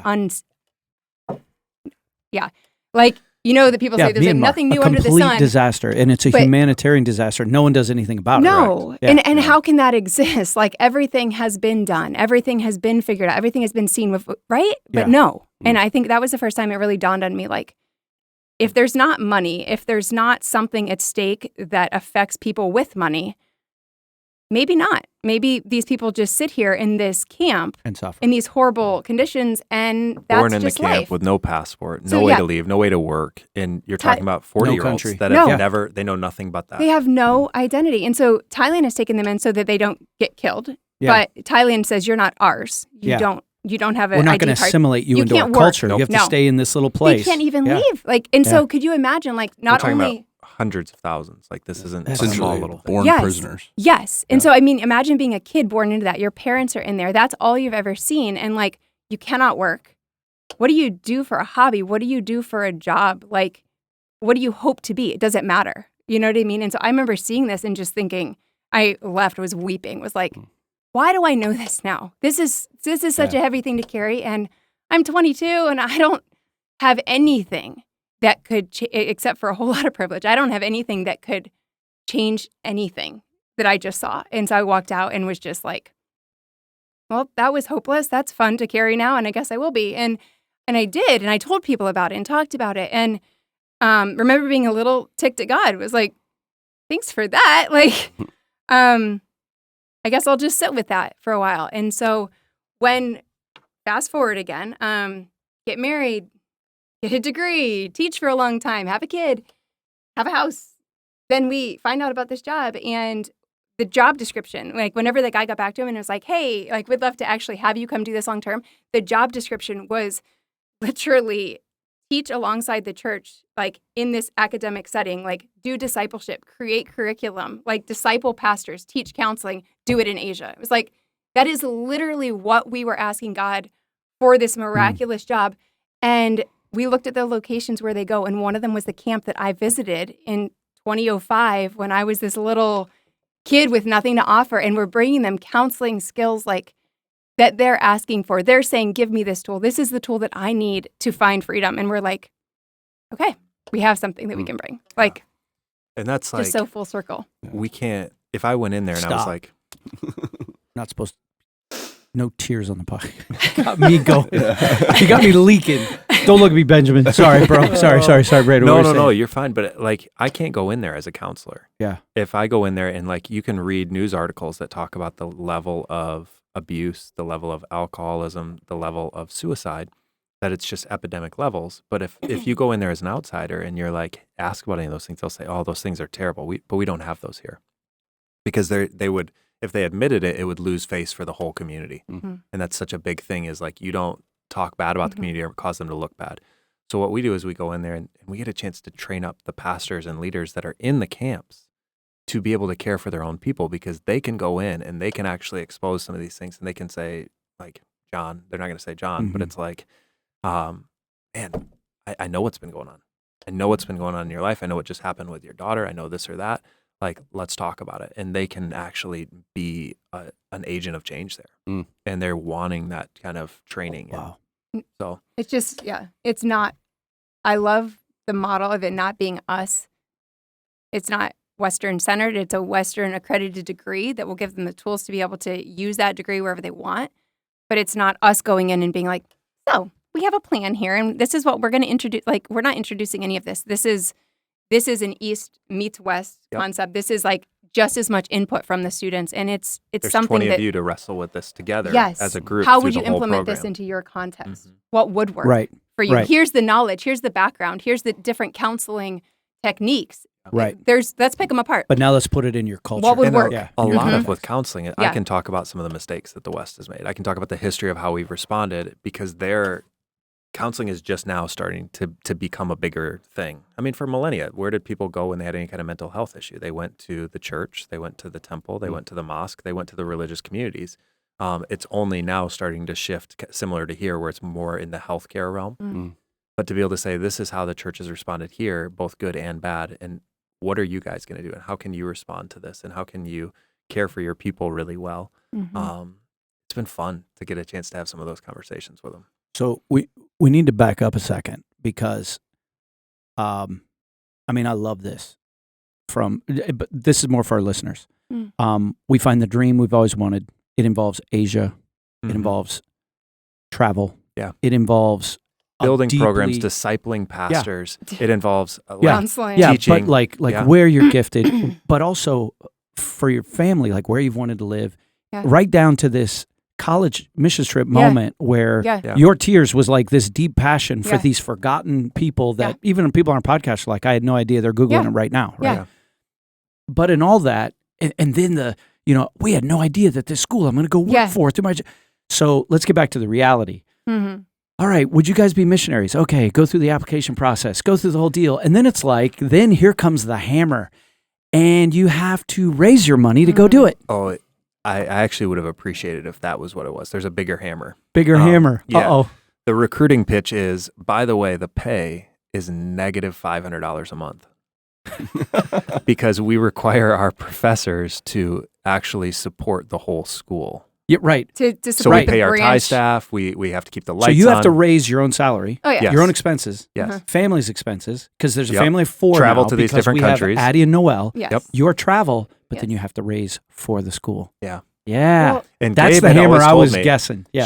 She wasn't excited to I marry was a pastor. never I'm just going to be honest going with to you. do that. I I was never going to be a pastor, so we're No. even. Yeah. No. I was like, no. I have a job. Yeah. I've gotten degrees to do this. I could be. I have been paid to do this. Why would I that's ever the second thing. not? You didn't want to marry a pastor, and then she said, Yes. "All right, I love I'll do you. that. I can do this, but I'll never support Raise." Yes, I'll never ask people for God money. has a I've been funny there, sense of doesn't he? humor, Yeah. doesn't he? Yeah. I know.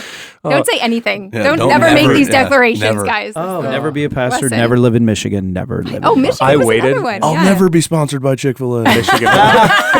Never. You slipped it right in there. It's gonna. Let's all say it Yes. together. Yeah. Okay. So yeah, I That's the read cold the reality. email. Sorry, like the keep email's going. like he lays it out, and it was everything that we talked about. But the last thing was support Raise, and I had just read it to myself, and then I'm like, Gabe, you got to read this. And I was waiting because I knew the last one, and I was like, oh, it's gonna kill it. She's gonna be done. And I got all the way to the bottom one, and I said, and you have to raise your support.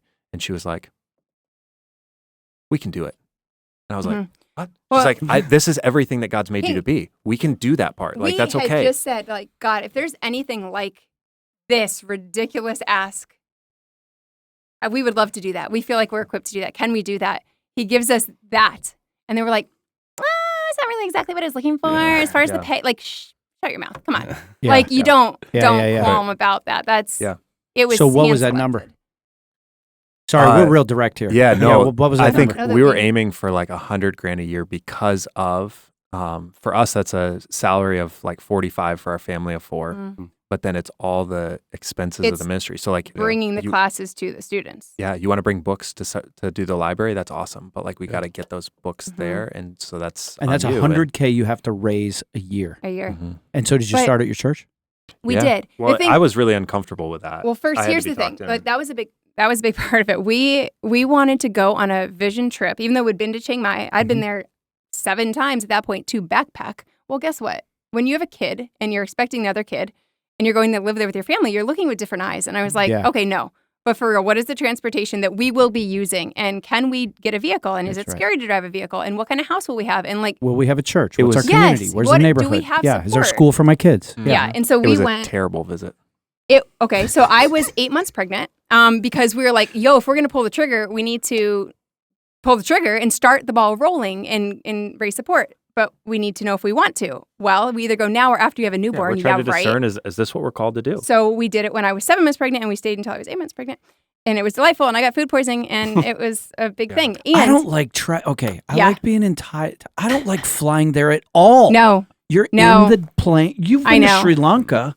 That's when Yes. that's when you got the big call up from the tab. But 8 months pregnant? yeah, Oh, dude, You I can't know. believe how many times she was asked for her doctor's note. Because Yeah, I was every huge. single person's like, you should not. They're be like, flying on girl, this flight. turn around. I was like, 7 months. They're like, no, just 7 months on the way there, Let me on. and then it was like you just clicked into the. And 8th it's a month Middle on the way Eastern out. airline, so they were like real conservative about it. They're like, girl, no. I was like, it's What are fine. you It's fine. doing? I'm gonna live. We're gonna be okay. So But- so the vision trip sucked. It didn't sound I mean, okay. It was was the best very thing ever. awakening. It was Okay. like we had this moment, like what you're saying, like you're called by God and it all aligns and it feels really right. And then you go and you're like, is it seriously 107 degrees? Like, am I seriously barfing for 48 hours straight Yeah. while I'm pregnant? Is there? Are we going like? So we have an 18-month-old, and Mm. we're like, oh, we got to look at the school system, and they're showing us high schools. And No, we're like, because it what in goes the straight world? through We're trying to, kindergarten to like, high school. Suddenly, we hadn't even looked at a school in And- GR, but we're like trying to pick out a high school. Yeah, and for they're the like, girl. okay, so you need to choose this part of town because this is where the one school is. The other one's way over here, so you got to choose this other part of town. So where are you going to live? And we're like, I feel like you're making all of our life choices right now, and we're just not ready for it. We're not even thinking about school. She's 18 months old, so it was just all of this And like then- thrown in your face. We go to all these neighborhoods, and we don't see a soul.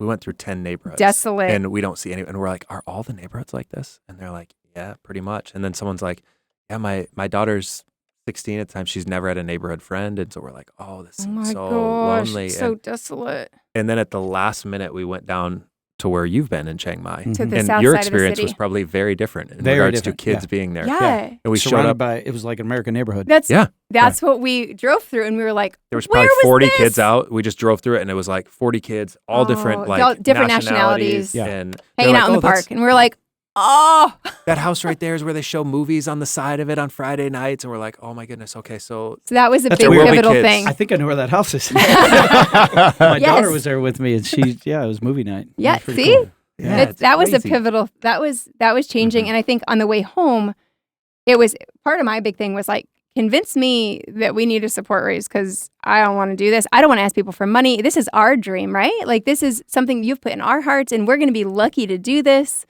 And then I think being there was two things. It was one, oh, dang, this is going to be hard in other ways, like not just the big decisions and stuff, but like this is uncomfortable and we're sick and we don't know where to go if we get seriously sick. What if we just get a little sick? What if we just need something at the pharmacy? Well, I don't really know that. Well, where do you go to get food? I don't want this. I want this. Well, you can't. Lots of you can't. Lots of confines, lots of not knowing, lots of being dumb, lots of being an outsider and being looked at as an outsider. And there was like a little bit of the... Just better than in China. Oh, Lao at least they're means nice. big nose. Yeah. That's what all foreigners are. Barang Big nose. means Barang. I just remembered Barang. that. That's weird. Sorry. That was Good really job. good. Yeah. That was great. The fact that he remembers any words.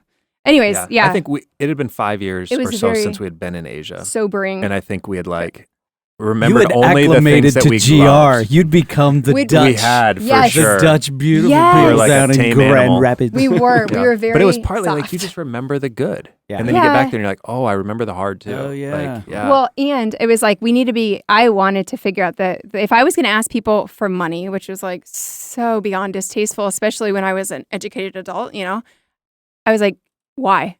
Why do I have to do this? You need to know why. Yeah. And so when we came back from that was one thing that was solid. I was like, oh, that's real clear. That is not going to me. That is going to bring this to them. Like, and they can't. And if we're talking about the gospel, if we're talking about bringing resources, let's be honest. I have a pool of resources that I can draw from between my friends and community and affluent country. And they don't. And if they're believers and I'm believers and we're trying to do something that is going to globally impact, like, let's be honest, I have access to that more than you do. Right. Yeah. That's what we're asking. So That's, essentially, the Korean refugee camp. like what could they bring? Do they have access to that? No. Is it their fault? No. Can I help? So Possibly. did you make this transition? Because Yes. my wife and I raised support for 10 years. So I have enough of that experience that I've tried to bring it into leadership here at this church. Mm-hmm. Did you also make that transition where I'm not asking for money for me? Nope. Yeah. I'm asking if you believe in this for if them. you believe in them. And you think that this is a good idea and this is a model. It's and still that, difficult. Yes. It's humbling. It's- And there's dependence upon God and you're trusting that but people it's get not the saying vision. no to you. It's not saying no. I'm not going to buy you a new purse. It's not money that I'm spending on myself. It is. It's keeping us afloat. It's also though so that we can do a job that we wouldn't otherwise be doing. You know what I mean? Yeah. It's so that we have also access to had a be great at their job. doorstep. Right. Like we Yeah. didn't need, like we had a great job. We have But 3 master's degrees. but that's Like, we could justifying it do- like in our heads. I think like that made me feel better. And I think What's that? No, I just mean like we didn't Yeah. need support. We only need it so that Yes, we can go so that out we into can those do fields, that those job. places. Yeah. like, yeah. But So- $100,000. Yeah. That's a lot of That was cash. eye-opening. We looked at it and it was like, oh yeah, like, okay, we're going to have this number. And then you start talking to people, like, because we're asking like other people on the team, Mhm. like, what do you What do raise? you Like other recommend? professors there and all that stuff. And it's like, boy, it starts to like just be Mhm. eye opening. And you've been an open book with us. And I did know just enough to be dangerous, having been to a lot of, I got a lot of stamps in the passport. $45K for a family of 4, even in Southeast Asia, is not a lot of money. And you're also thinking like, okay, what you taught at Grace. Have you seen the price of school? In those places? Unbelievable. Oh Oh, yeah. my The gosh. only option is a private school. Yes. We went to that high school when I said it was a terrible visit. We're visiting the high school. We're like, how much does it cost? They're like, oh, it's about $30,000 a year. And I'm like, Oh, we're going to live on 15? for one kid? For one kid? Yeah. Well, thankfully Yeah. we have elementary school kids. So Yeah. they are like 5. It is No, unreal. It is 7. unreal. Oh, 7. Donna. They're 7. Okay. Half day kindergarten. Oh my 6. goodness. So Yeah. So you're in the sport but you're raising like, okay, process, hang on. right? Yeah. So you just jumped right in after the vision trip. we and- had and We people. took a little bit. We did a pros and cons list, and honestly, like it was real Gabe close. loves a good pros and cons list. Oh, I do, The and I cons weight won. them. I weight. Do you weight the things on the categories? Like you have to have like 5 stars Wait, like per you're item. assuming that we do pros and cons Yeah. lists? I am the definition of a gunslinger. Maybe that, Hey, that was an assumption. love it. Okay. I have never done pros and cons lists, but I know what they are. acquainted with Oh them. yeah. I know well, what that's, they that's are. something. Yeah. We're not looking down on that. Yeah. We are fascinated. It's like, shoot I like from my the list. hip. tell us about Gabe, it. yeah, give the system. Come on. What was The it? only other human being that I know who just did what she just did, I like my lists, is Gollum. Christine. Is Christine Snow. precious. Your Hey! sister, Christine Snow, our Yes, former minister, birds of a feather. she would do, Yes. I like my lists. I do Yeah. Ben Brown So also much. likes lists, but not like It Christine helps does. you put everything, all the floating aroundy things Sorry. on paper. Quantitative. Oh, Boom. Number. She does like a weighted average. It's So delightful. there was a negative pros and cons list. stars and positive stars. Pros and cons It can list go for up to support 5 raising? on each No, item. for like, okay, we feel like you're leading us here, God, but we're still like discerning. So we're on this trip and we're like trying to discern, like, is this what you have for us? And Gabe loves a good pros and cons list as she's trying to discern and do all that. You know, it's not just prayer and like waiting for divine revelation. No. And so you're It's looking at also it. Use your brain. Yeah. Right? Jinx, buy me a Mountain Dew. Yeah. You can have the rest of mine. It's fun. Cold-hearted. Yeah, so the pros and cons So yeah, list, you come out and at the end of her pros and cons list, it's like 172 to 145 or something like that. Whatever it is when she gives her weighted Or averages. scores. Oh, There was Dude, it For sounds sure. like she's like doing odds on college football. each item on the list gets 2 scores. One, the importance. So like food, like is there good food there or something like that? I'm Yes, just picking it's something it Thailand. gets importance praise on a God. scale of 1 to Maybe 10. that's just because we lived in a part where we had really struggled in Asia Oh, before. But anyhow, that's another story. I had never had a bad meal in Thailand. Keep No, going. Thailand. No, is it's amazing. delightful. Thankfully. However, I have had food poisoning like 6 times. Oh, So well, you got 6 to is meat on a being stick delicate. in You the could market. offer a service where I could call you Eating with the meat decision I off a have to make. stick in the Yes. market You is could not rate it always out. a I'd good have to. idea. No, but I go I for would it. simplify All the street it. food. Every Give it to single me. time. Yes. Yeah. It's my next gig. Sorry. Yeah, so she waits on like importance to you and then like the level that it is there. Like, is it really bad or is it really So, like, good? okay, for instance, dumb one, but like, I hate being hot. I hate the weather. It's not Yes, dumb. I'm from Florida. I hate it so much. I want to live in a cold place. Okay, is that super important? Take that note. Cold place. So, like- Eventually, got it. Life here. When you stepped out in anger, Oh, I confess that I'm writing down future. Oh, prospects. Got it. Yeah. Has a hot temper. Has Yeah. a hot- oh, yeah, hot temper. In a small bladder. Let's reel this Oh, back you're in. fan. Will fit in with all the other pastors' wives. Oh, Let's reel it back in. Let's reel wow. it back in. Oh, we got Oh, yes. We got some direction. Okay. Sorry, Yes. you were So, saying. Anyways, you weight it on how important it is to wait, right? Yeah. Yeah, it came out. How important it is We to you, shouldn't scale go. of 1 to 5, right? And then like so it's like a 3.5, right? And then how bad it is on a scale of 1 to 10, or 1 being like it really sucks and 10 being like it's delightful. I'm like probably a 1. Right? Yeah, she No hates the change. weather. It's hot all the time. I think it is So- paradise He's wrong though. most It's of the year. disgusting. Yeah. Yeah. Most people Except would love smoky it, season, actually. which we haven't talked about this- at all. I've The been there. pollution Yeah, I season. heard It about does that get season. polluted The hardcore for smog. 3 months. When you have spring, winter, fall here, we have pollution. we have Hot, Hotter super hot, and hot rainy. and rainy, and no, like rainy, hot, standing on the hotter, sun. smoke. Yeah, there's a There's smoke 4. season. Yeah, and it's When is 3 smoke months. season? April and May. no.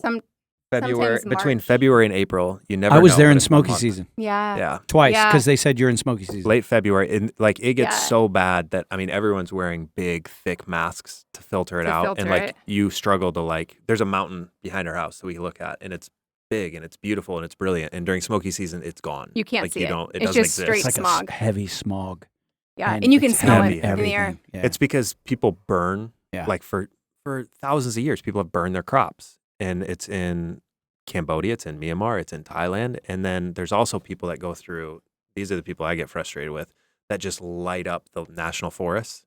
They just will go through on a pickup truck with 2 flamethrowers on each side and just light it up because then they can go pick mushrooms.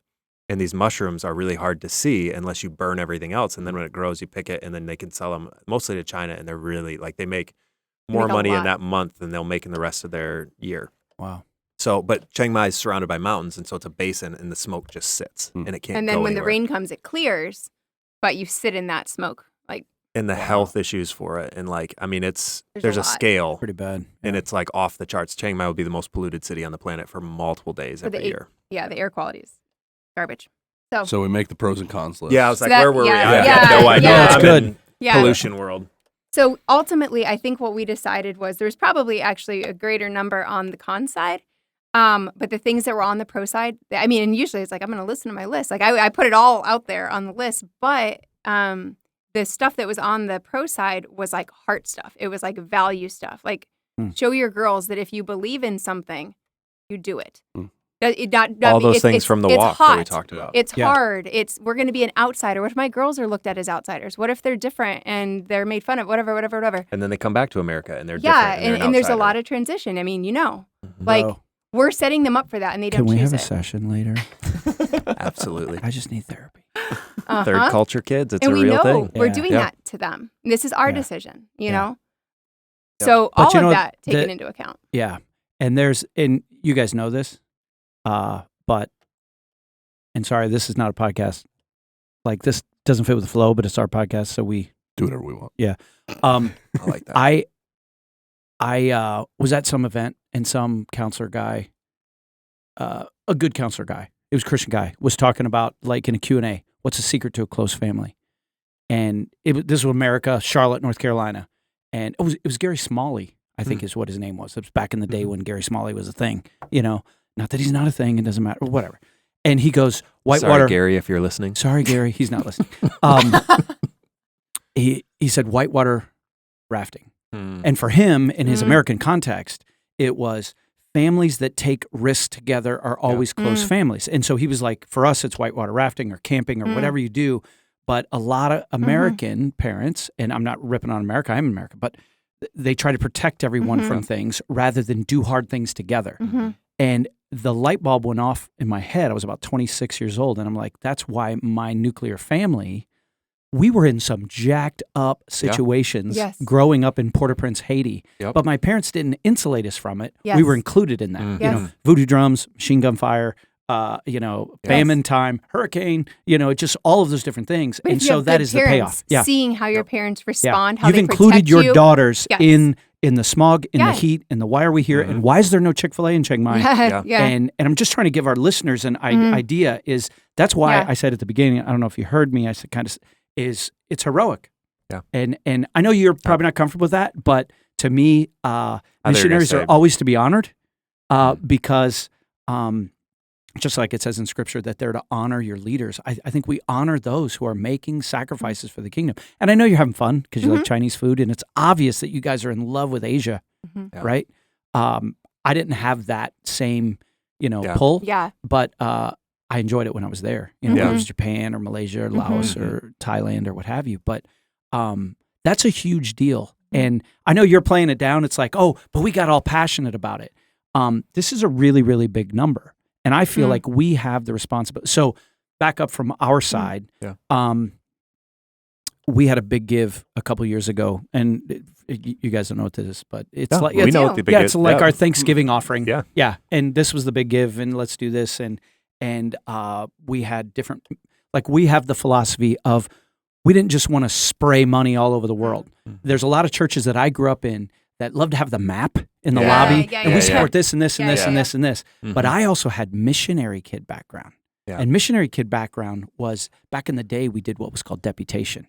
Deputation was the year that you had to come back and live in the United States to raise your support again.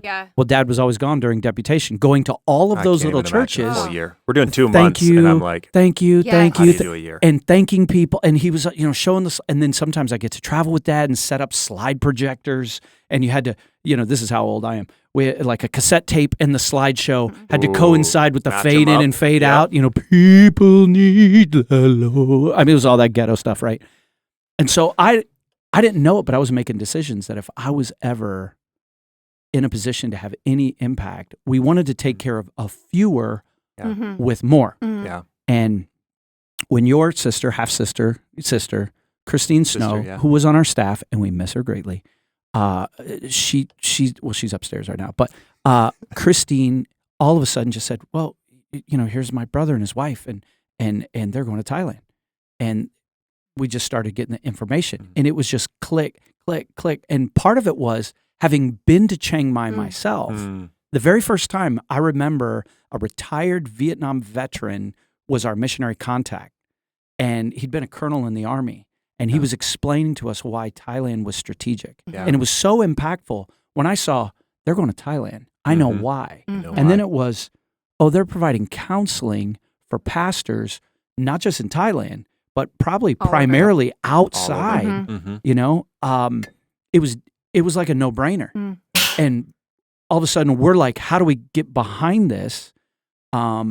But when I saw that number, I also had the PTSD of having to raise support, and I'm like, oh man. Creating that number and watching it go up higher and higher was one of the most disappointing things ever. So I'm going to ask a question that you'd probably prefer me to ask it off air. Oh, great. But we're just going to, hey, we're an dude, open this book. is therapy. So I know the fact that, so after that first big give, like we sent some part of the big give. Can I tell a story on that too? Please before do. Your question? Yes, go for it. Yeah. So you guys blessed us. Like, I mean, this is before you ever went, right? Yes, this is before we ever go. Yeah. And no church, like, do they call you up that you haven't even like approached them? I had never even been to the tab. Nope. And they're like, hey, we want to support you. We had this big give and like this, but then you sent an email or you gave the message through Christine, one or the other. Yep. And it was probably through Christine because she's better at typing. And it was on her. Well, you made my list. wife cry, so we'll say that too. So there might be more. Oh, I tears in remember this one. you sending an email about that. Yeah. So maybe you can tell. It was basically like you were talking about having grown up as an MK and like how you know that money gets used for ministry and that we will use it for ministry, but to leave out some to do something special for our girls. I was like to feel so seen, because we're making this decision. It's very clear to us why we're going. All this, they're at the time 1 and 3. They're not making this decision, and we will be a family, and we will talk through things, and we will try to, teach them the important things about why we're doing this. But they're gonna miss. But they're also, and it's little things and it's big things. It's big things like grandparents, like where they don't know anybody, and they have a new babysitter who they don't know, and they don't have their grandparents, and they have to say goodbye to their grandparents multiple times every visit, and it's like, there really are big sacrifices with it, and not even to mention what happens whenever they do start to be more aware and like they're in school and they are an outsider and they are different, and like I've worked through that, and like I know it's going to to be something else if it's not that. They think they're Thai right now, yeah. So they're not there yet. They're fine. So far, they're fine. They're the jungle kids. They are. Yeah. Someone was like, "Are you American?" They're like, "No, Thai." Yeah, our littlest, she's like, she's like, "No, I Thai," and he's like, "I think you're American, honey." She's like, "No, I Thai." It's like, oh, that's so sweet. Fair enough. Okay. So they don't have that yet. But like we know that there's going to be losses, and there are losses. But like just to be like, I see you, and this is something that's special and maybe frivolous that you wouldn't let yourself do probably. You wouldn't let yourself designate something. And what we designated it for was a trampoline for them. And we got them a pink trampoline, and they just went freaking nuts. And they're out there jumping on it. This is the best present ever. Like, losing their minds. Video. Yeah, well, see, that video was sent, like you guys took that video and you sent it. And you said just a few minutes ago, you said that email made your wife cry. So the goal wasn't to make you cry, but made us feel loved. When Christine said that, I was like, mission accomplished. Because it is about seeing all of you, and you're one flesh, and you got these kids. Yeah. And then, so if it makes you feel any better, Gabe, is when that video was folded into this is where because we had different missionaries go, just say hi to the Tabernacle, so like put a face with a name, just use your iPhone. And yours was actually very creative. We had some that were like, hello. What do I do with my hands? I won't mention any names, Dean Hulse, but I thought you might. Dean's from the UP. But when I first saw that, like they didn't tell me, I saw your girls bouncing on the trampoline, and I'm watching it during the service. I saw it in the service the first time. If it makes you feel any better, I cried. I cried. Yeah. Because that was the point. You knew. Yeah. You knew what that was the point. Like. You got us back. It was just like, that was huge. Yeah. And that was huge. What was fun was like, there was no staging of any of that stuff or whatever. No. Like we just put it up and they were freaking out. Like our youngest shakes when she gets She shakes. She's a shaker. So to see them just like having just moved across the whole world in a new house, like missing everything that was familiar, like, and then to be like, having but look at this, you're getting this pink trampoline, and for them to be just like so geeked. Yeah. Awesome. We're the pink trampoline church, man. I love it. Well, it's a good name for a... Well, part of it too was we didn't, like, I'm so glad we finally got to meet you, but, and this is, today was the very first day any of us have met face to face. Is part of that too was we don't want to add to the pressure of come up here, shake all the hands, kiss all the babies, be all the political thing. It's like, no, oh, you're saying all the right things. Oh yeah, Cornerstone, we know them. Oh, Chiang Mai, we know them. Oh, Asia, counseling. Yeah, I've had some of that in my life. I've been in some therapy. Yeah, this is pretty vital. Let's not add to the thing. Just you keep doing what you're doing, and the time that you're here, spend it with your family. And I'm just so grateful that we actually got you to have you up here on the podcast. Yeah. Because part of my motive is, I know that. Sorry to keep banging away about money. No. But then we got the word like a year or two later that all of a sudden support, because there's a lot of people that want to be all in. Mm-hmm. In my experience, what they find out is you guys, and this is just a cold reality. This is a cold reality. This is why I'm hoping people are still listening. You guys are fired up about that Karen refugee camp. Mm-hmm. And you're fired up. Like you could rattle off names. Yeah. You could rattle off names of people. You know, I remember my friends when they were there, it wasn't just the ministry that they were doing, but she was the homemaker. Mm-hmm. And she had a ministry to the lady that washed clothes and saw her come to Christ. And so it was like all these relationships, and you try to communicate that. And the best you can do on this side is we're interested in you. And it sounds really sexy, if I can use that word. Oh, this ministry over in Thailand. Yeah, this is amazing. But it's the strength of this relationship. And you're like desperately wanting me to care about the Koreans. And there's a track from me caring about the Korean refugee camp from your tears straight to my heart, right? Yeah. But sometimes that can wear off. And then you saw your support kind of, you know, some people were like, where are the Hirths? I haven't seen them in a while. And COVID hit and I lost my job. Yep. And when we heard that, that's when, there's not a mad black woman in me, but there was a little Z snap. And it was like, all right, we're jumping in there. Okay. And so we've tried to up our commitment level to you guys. But as of right now, which is, what's the month, bro? July 2022. July, yeah. What's your percentage of that 100K that you guys are at? Wish I had an answer for you. Is it 100%? No. But it's one of those where we didn't want to support race. And so we were very nobody does. No. So like to me, I started feeling anxious about it, started, getting that little like, oh, this is uncomfortable. Yeah. The first few people that were like, we want to support you. I literally looked at him and I was like, oh, you don't have to do that, bro. Oh, Gabe was like, no. You can't say that. I was like, don't say that. Don't say they that. know they don't have to, but like they just offered. Yeah. Stop. So I just, at some point I was like, man, God, like I am fully comfortable with, if you're calling us to do this, that you can carry the anxiety of making it happen. Like you can carry the pressure of it. I'm not going to. And so I don't check except to write thank yous. Right. Who writes thank yous? To give her the well names, addresses. Played. It is a team effort. Is it? I give When you did the it become a names, team the effort? addresses. Britton, remember that I want counseling it to training we become a got? It's team about to effort. go down. We're going to need this. I want it to become a team effort because my hand Is will never be dying. the same Are you after left-handed? having written thank yous. And I'm glad to do it. Yeah. Are you left-handed? No. Oh, I saw you do my hand. No, both of That's how you knew she was lying. Yeah. Oh, yeah, So back to right. the question. She doesn't even know what hand she writes. So back to the Jeez. question. You guys are home, but you're not fully supported. Yeah, so we've had, it's interesting, even since we've been home, we've had a few people drop off that are not people that we've seen. They've been in different states completely that we're not able to, but for totally unrelated reasons to anything. And so we're like, wait, aren't we supposed to be like here, like raising more? Yeah. But I know that we're not monthly, but we just watched, like, God has provided every year with, like, you guys were a part of that. Like, weren't expecting anything. Like, we didn't. That's what we had last year. You guys just came year. in and just, like, blessed us in a huge way. And so we've seen God do that. So I don't know. I don't have a figure for you. I want to say we were 1,000 or 2,000 a month under that target. But and then we had one-time gifts come in gifts to that come meet to that. make it up. So that's what we had last year. Yeah.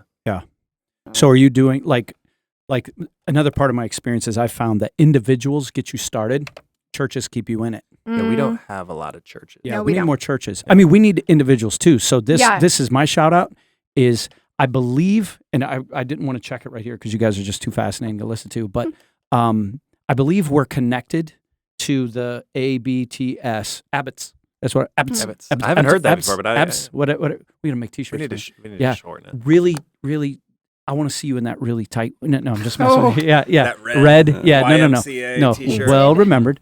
But I believe that you're linked on our website, thetabchurch.com, and we have all the different ministries that we support there.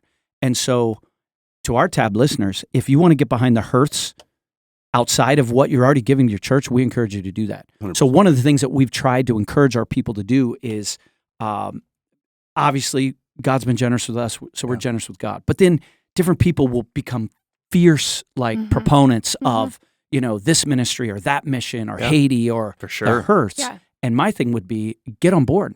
Get on board that. We want to do more as a church, and we're inviting our people as individuals to do that, as God leads you to do. Because part of my thinking is that 100,000 should be easy for God's people to do. And wouldn't it be great if there was over and above that? So wouldn't it be great if we could do the $100,000 so you have all the ministry, all the funding that you need to come and go, to have the grandparents, to do all this, but then have something to keep you guys strong, to keep Gabe and Brandon, the little, hey kids, mom and dad, we're jetting over to wherever, because it's easy here in the States, but people forget that where you're at, they can't do that. Or to pay for the right school, because if your family's tight and the kids are taken care of, you can focus on what you're called to do. And that's just the reality. And I'm saying it so you don't have to. People need to understand that. It crushes me when I find out that missionaries doing God's work, fulfilling his calling on their lives, when they have to struggle because it's out of sight, out of mind. Oh, who are those people again with the kids on a trampoline?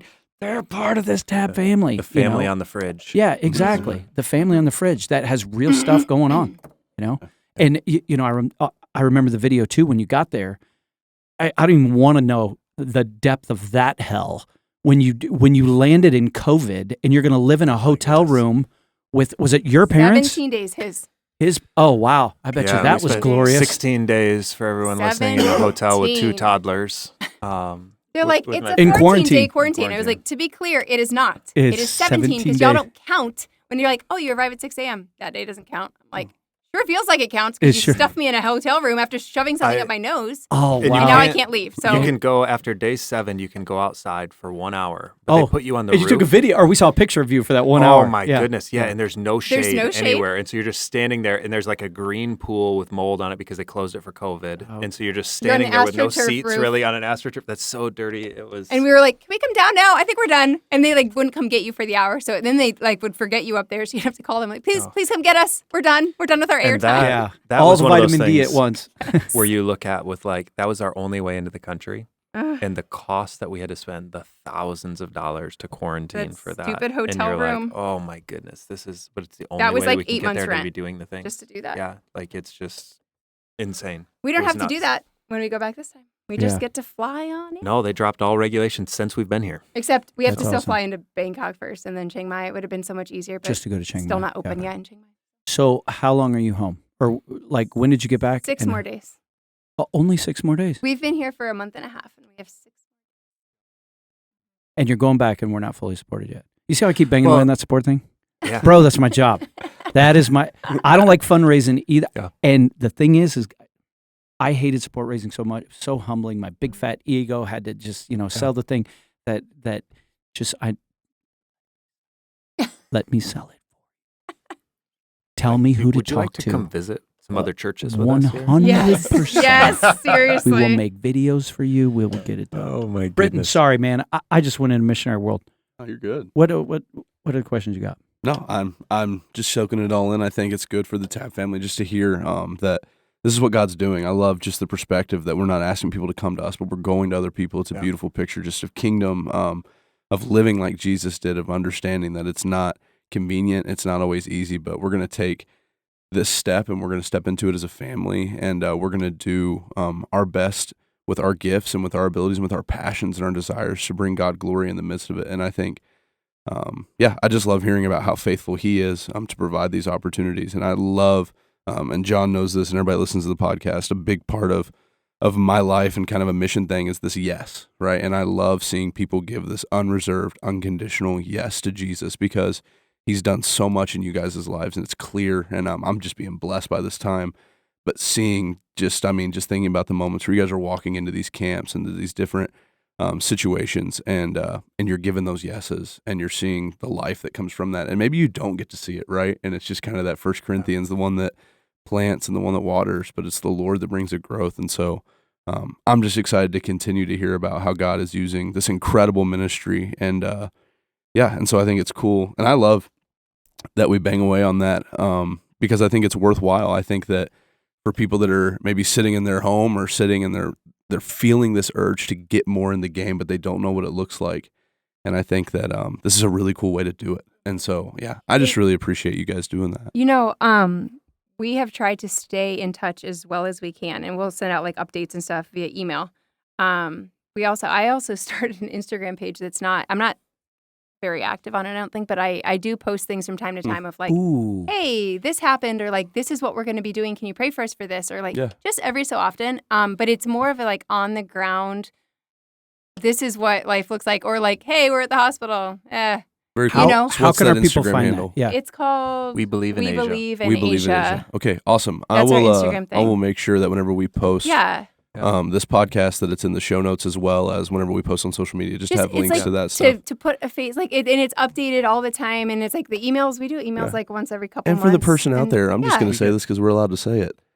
It's not about you whenever you give. And so if you're like, I want my little updates. Yeah, those are exciting. Oh, but because I was going in missionary mode again. Yeah. I think what we've always tried to do is say, hey, let us know when you need stuff. Yeah. And let us know at your convenience, because I always felt that pressure. Got to put the newsletter, got to break my hand doing all the thank yous. And it's like, that's not why we're doing it. But actually, we have fun with it when we do it. But the problem is it ends up, we've been made fun of for the length of our We send updates. long updates. The treatise that we send out. Yeah, it's a treatise. But it's not all like, I don't know. I'm a write like I talk kind of person, where it's not always going to be the most PC or the most. Oh, you'll fit in right. It's just gonna. I'm gonna add that to the list. It's a little like out in left field sometimes, but I'll just talk about whatever is going on. Like, hey, we got. And I think giving just a beautiful picture of this is life, this is ministry, this is who we are, and so I really just appreciate the. Oh, people love that. Yeah, just to stay connected that way. Yeah. So from the tab,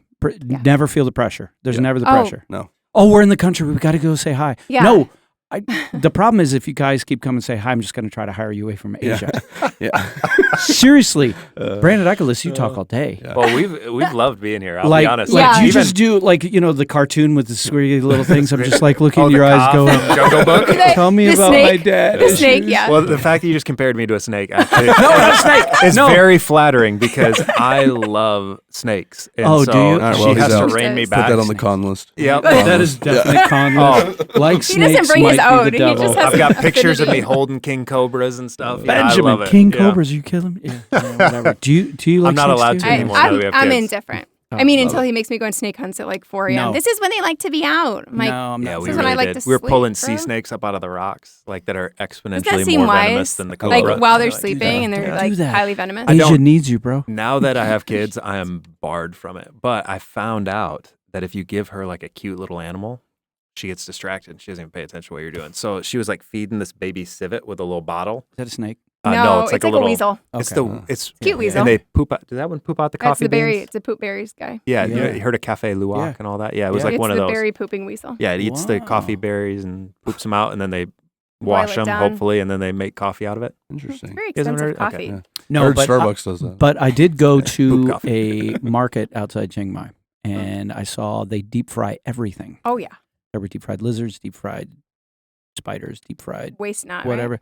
And then there was this vat of bubbling soup, and I was like, "Ooh, that looks disgusting." And somebody was like bubbling. I'm like, "What's going on?" Is it in like the there? gelatinous? Did you get it in a bag? No, I didn't eat it, bro, because I found out it was cow afterbirth soup. I was like, "Yeah, I don't need that." Ooh, Ew, I'm that's good. just So like I had mucus some blood stew. curry. I wonder if that was it. I also had ant soup with ant larva. Since we've been It's there. just like this small is why I white get food ants. poisoning. Is I'm like, let's go for it. Bring it on. I wasn't that hardcore. I was like, "Can I get the fish and rice?" Because can I get the peanut sauce, please? That was fantastic. There was raw water buffalo, and that was where I drew the line. Don't but these ever guys are doing about it. food poisoning ever again. I know. I didn't eat it. I didn't eat it. Hey, you know what water buffalo is, bro? What's that? Cow.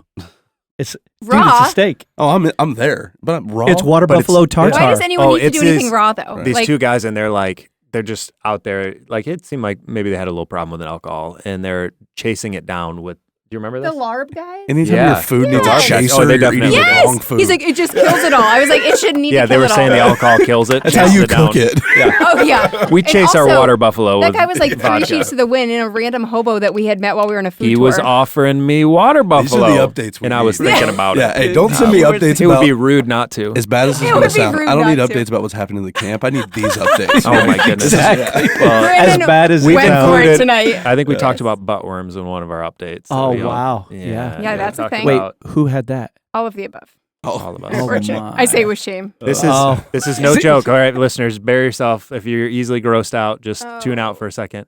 There are these little worms that you eat the eggs, unbeknownst to you. Because it's in like contaminated food. People don't wash their Fecal hands. matter. People itch and then Yep. they wash it. Okay. While you're sleeping, these worms crawl out of your butt, lay eggs around the opening, and then go back inside.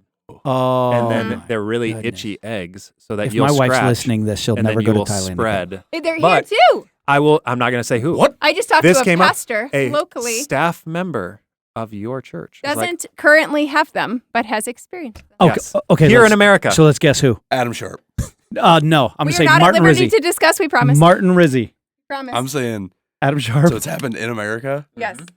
Adam Sharp. Well, he Adam does have a Sharp. lot of sicknesses. 100%. These He's are- disgusting. These are It's probably Bill's fault.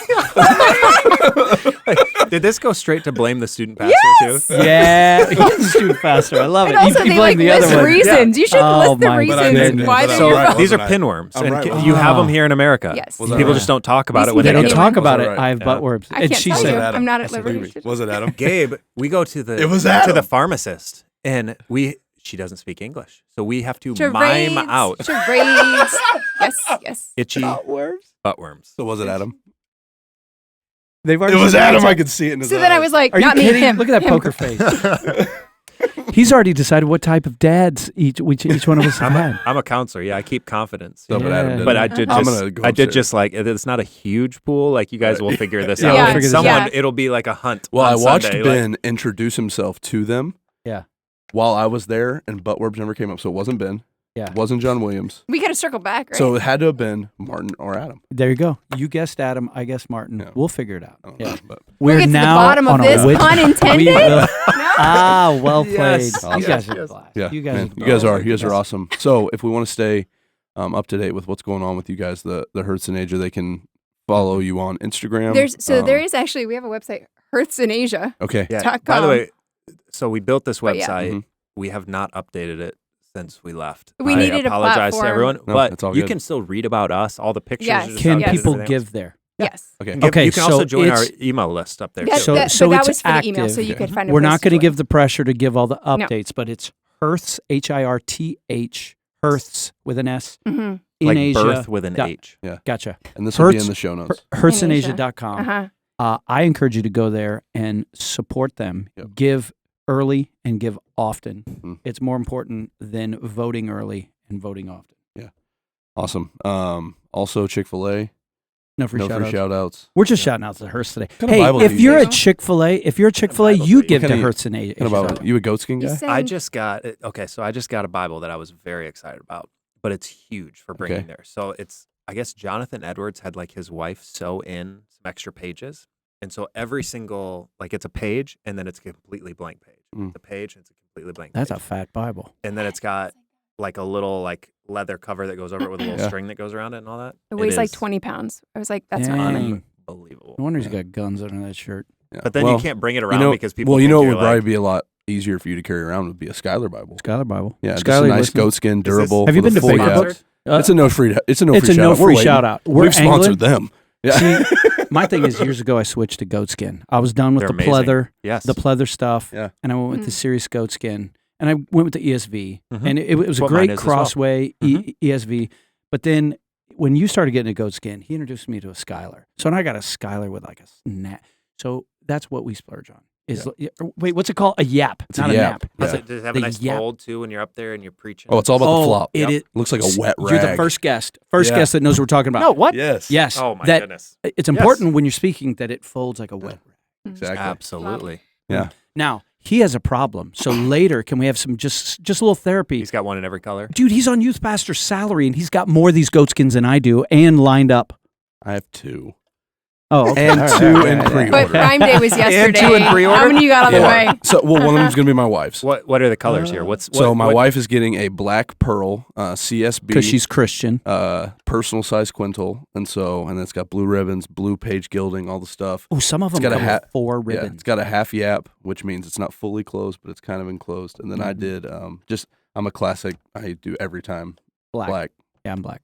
So My wife's got a brown. But I've switched. skin. I got Our student ministry uses the CSB, which I often get heckled for. also known as by the a boss. CBD Bible. Yeah. I don't even know what that one is. No, the The CBD. Christian Standard Christian Bible. book Do you know, 7th grade reading level. dude? I didn't tell you this. The camp I'm speaking at this week in Hastings. Are you still speaking there? Oh yeah, I got You one gotta go more back. day, dude. I came out of the Wesleyan ghetto to come up here to be with the Hirths. I have to go back tomorrow night. I actually from the pulpit said, talking about Bibles or whatever. I said, or get yourself the CSB. Hey. Yeah, that was a big deal because Oh. I'm an ESV guy, but I know you're a CSB guy. We started You got using Benji it. hooked up with the It's CSB.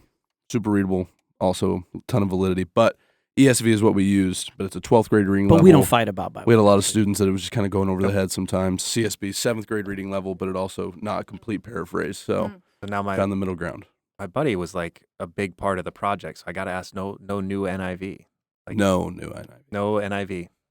Okay, part of that's because I grew up on NIV 1984. Mm-hmm. That's what I memorized. I mean, I had a King James for a hot second, but it was like, who talks that way? Yep. So I had NIV forever. And then when I first became a pastor, I'm trying to get my notes, and I'm still using my old NIV 1984 that's now falling apart. Yep. To preach the very first messages I ever did, and the text didn't line up, and they're going on Bible Gateway or whatever Yeah. things, and it didn't line up. Yep. And then a company that we won't name, Zondervan, decided we're going to do away with the old NIV altogether, and you can't find it anywhere.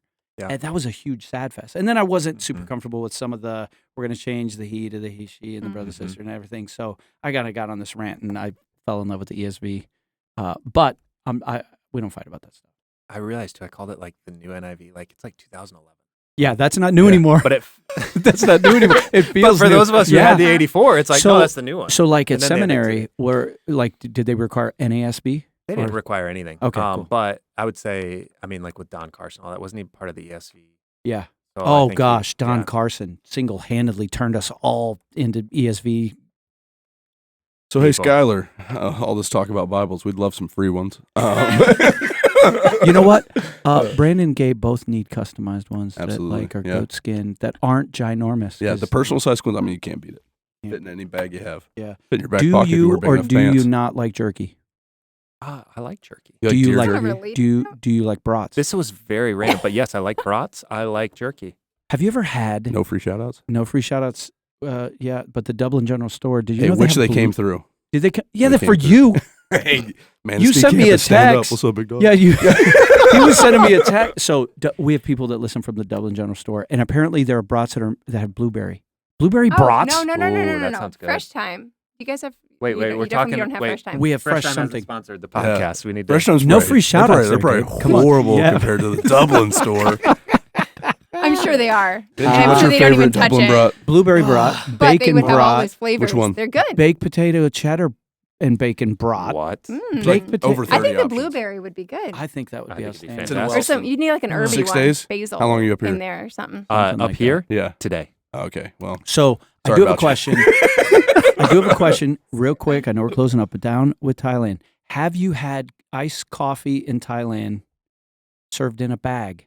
I've had every. All the drinks. I don't do- That's why I asked about the soup. Yeah. They put it like you order a soup Oh, and it and just that- goes in a It's all bag. out of And that bag. iced chai, there's some kind of iced chai in a bag. Well, you have your Thai tea, your chai yen. Thai- yeah. Cheyenne. Chai yen. Cheyenne. But it was in, it was in like a Yeah. Ziploc bag with ice in and a straw. There's a lot of and a places rubber in- band. sounds like me in when I was Asia a where they'll bachelor. crack the bottle and then they pour it into a plastic bag and hand you the plastic bag So with they a straw. can recycle their bottle and get the money for it. And then I'm you can sucking just out of a wash it. bag. BC, Yeah. I It's a little odd. may have drank but- wine out of a bag, but that's a whole nother story. That's a whole for my nother change story. life story. Yeah. So, So, Lord, So you I can talk about apologize. us I am for the interested podcast. right now. All right. All right, man. so Awesome. wait, one more thing. Yeah. How can we pray for the Hirths in Asia? Yeah. Just from right now, besides the obvious, and really about you and your family and your daughters who I've only seen pictures of, Addie and Noelle. Well, this is a very temporary one, but I don't know when this posts, but we probably about the time this post be getting on a plane. Yes. Or very soon. Almost too. exactly. And you'll be on a plane. We'll when have this 2 posts. toddlers. It was 40 hours on the way here because Chiang Mai is close. We flew Chiang Mai to Bangkok, Bangkok to Phuket, and then to Abu Dhabi, and then Chicago. So like it's a long day. Yeah. 2 days. Okay. Long 2 days. So if you're listening to this on a Wednesday when it drops, you will be on the plane because you said you go in 6 days. Wednesday. And our kids are like pretty unbelievable travelers. So They're I'll amazing. actually say pray for them, but pray for the other kids on the flight because we've had some like the way here we had a 15.5-hour flight and the kid behind us as we're taking off coughed so loudly that he threw up all over the seat. Yay. And we were he like, was like so sick. this and is then a we had strong start. everyone was just super sick all around us, and we were like, we somehow didn't get it though. So like, Congratulations. we could have that happen again. That would Or be because fine. we eat raw water buffalo and or on the way to Thailand the first time we had a woman who just got noise canceling headphones and just put them on. Had a toddler. Maybe I shouldn't be talking about all this on the podcast. That's but okay. She doesn't listen to it. I'm pretty sure. She doesn't. if you're listening, don't do this. Don't do that. It was She messed puts up. noise canceling headphones, goes to sleep, and her kid just cried. The kid for was 1.5 15 hours. Cried. Just Like- the whole time. And goodness. And there's no Special. CPS to Yeah, go so right praying there. And what do you do? travel. And then Yeah. our kids keep waking up because of it. And yeah. What are you going to miss the most? Just because I want people to know this. Sorry, I know we're trying to close up. What are you going to miss? Just personally. Personally. Apart from people, because that's like too easy. Yeah. I'll also say I'm going to give you a real answer and then like just a fun one too. Yeah. But boy, like I miss church. I miss going like, Yeah. I mean, yeah, to be back into a space where you're just like, man, this is home and family and worshiping as a large body and all that. We started a little house church and it's wonderful. We love it. But it was like walk back in. That's Incredible. like being known long term though is a thing that you don't get a lot of. Like you can go deep with people and you can like find new connections and see a lot of potential and stuff. But I think like People are moving in being and known moving out. long term is we miss that. Yeah. A lot. That's why I remember saying to those missionary kids when I was there, because I was there at a spiritual emphasis week, missionary kids don't say goodbye. They say see you later Mm. because you may be back, you may be not, Yep. and we don't know. So, yeah. So is yours also church? I think church for sure. And I think on the note of too, like what you can pray first for, I was thinking about Yeah, I talked about sick kids, like not even our kids on the plane. And he asked about prayer requests. no. Can I do it? Redo? We've had opportunities like randomly, especially in the last like 6 months when things have kind of started to open up, to like step into different stuff. We have his work stuff and the school stuff, but then like we've had random opportunities to step in with like Burmese refugees, like to get them like Or Ukrainian refugees? or that was a different thing. Wow, Yeah. But like I want like we've had these doors open where I've just been like, how can we like tangibly do stuff? How can we get sleeping mats and food and mosquito netting to the people who are displaced? Because we know that they are, and we know that they're just over the border, like 50 miles. And we actually had a connection open up through a girl we know who's Burmese, and her church is Burmese, and there's a guy that drives stuff up there and like has a connection point, and he can get stuff in safely. Like we just say, like, as we're talking to people, like my students are in Burma, and like for you guys to get the level of this, sometimes my students will email me and they're like, "Oh, sorry, sir, like my paper's going to be late. The military blew up the cell phone tower, and we had to flee into the jungle." And like they send me pictures of their house and their village, where the entire thing, like you see the Google Earth photo before, and then the military came in, their own military for the country, and lit all of the houses on fire and burned them to the ground. I was talking with a young guy who's in his 20s right before we came. He had both of his legs broke for being a Christian and was set to be executed. And only because as a kid he played with a general's son, and that general's like, "I'll get you out, but you can never come back." Like that's the level of stuff So that we're he talking lives about here. with friends of ours right now, and he got his wife and his mom and dad out. They had to come out separately, and like so they're living there right now, and they're just like trying to figure out what their next step is. And like they had, I mean, these people they had bucks, they had prestige. She had a really good job and house and everything. Like they have literally Gone nothing, in an and like instant. and they're so joyful, and it was so great to meet them. They and were like helping us pass out food to Thai when people. we got to do a food distribution, and they wanted to be part of it, and so like they're helping us like divide up the eggs and the oil and all this stuff, and like went with us to hand it out. And like I want more opportunities to be able to do like food distributions, like to go downtown where there's like neighborhoods that are hurting and like do that. But like to meet people and like to know their stories so that like you don't stay insulated. I don't want to be insulated from it. We're right there. I don't want to just feel bad. Like I want to be able to text someone and be like, "How are you doing today? Like, what's going on?" Is, let me know what your story is. Let me know. I know you have people in the country that you love. Like, tell me about them. You know what I mean? Like, I don't want to stay on the peripheral of it. So, ways in. So, what are you going to miss? You said fun or guilty pleasure. Oh, I was just going to pick something random like Red Pizza. Robin or something. Yeah. Red Robin? Yeah. Just any number of places. So, yours is man. Red Robin, yours is pizza? No, mine is Chick-fil-A. Chick-fil-A. What about Mountain Dew? You can't get Mountain that there. Dew. No, I got her some from Malaysia. We got I thought a I hit a knockoff. home run. No. And then it was like It's not the same. 25% the sugar. Which you would think would be good, but it verged on the diet taste, which is a Oh, that's bad. mega no. Yeah. So I thought I was going to be. Because you was could get almost college a football. win. I actually remember watching a football game Ooh. in Thailand. It was an NFL game, Yep. but I know with the interwebs you can do that kind of stuff. The old days yeah. of China, like I used to have to get up at 3 a.m. and watch it live, and like you're trying to find someone's webcamming it and like or filming it, and In their it's just house. terrible. Yeah, like and then it cuts out and all that stuff. But now Here, it's better. Yeah. like YouTube TV or whatever, it just records it. Nice. Awesome. Love it. Nice. Well, thank you guys. This was awesome. Thank Benji, you you got guys. anything Yeah, to add? thank you guys. No, you good? Awesome. Well, until next time, this That's a is gift. Thanks. John, Benji, the Hirths, and Britton signing off.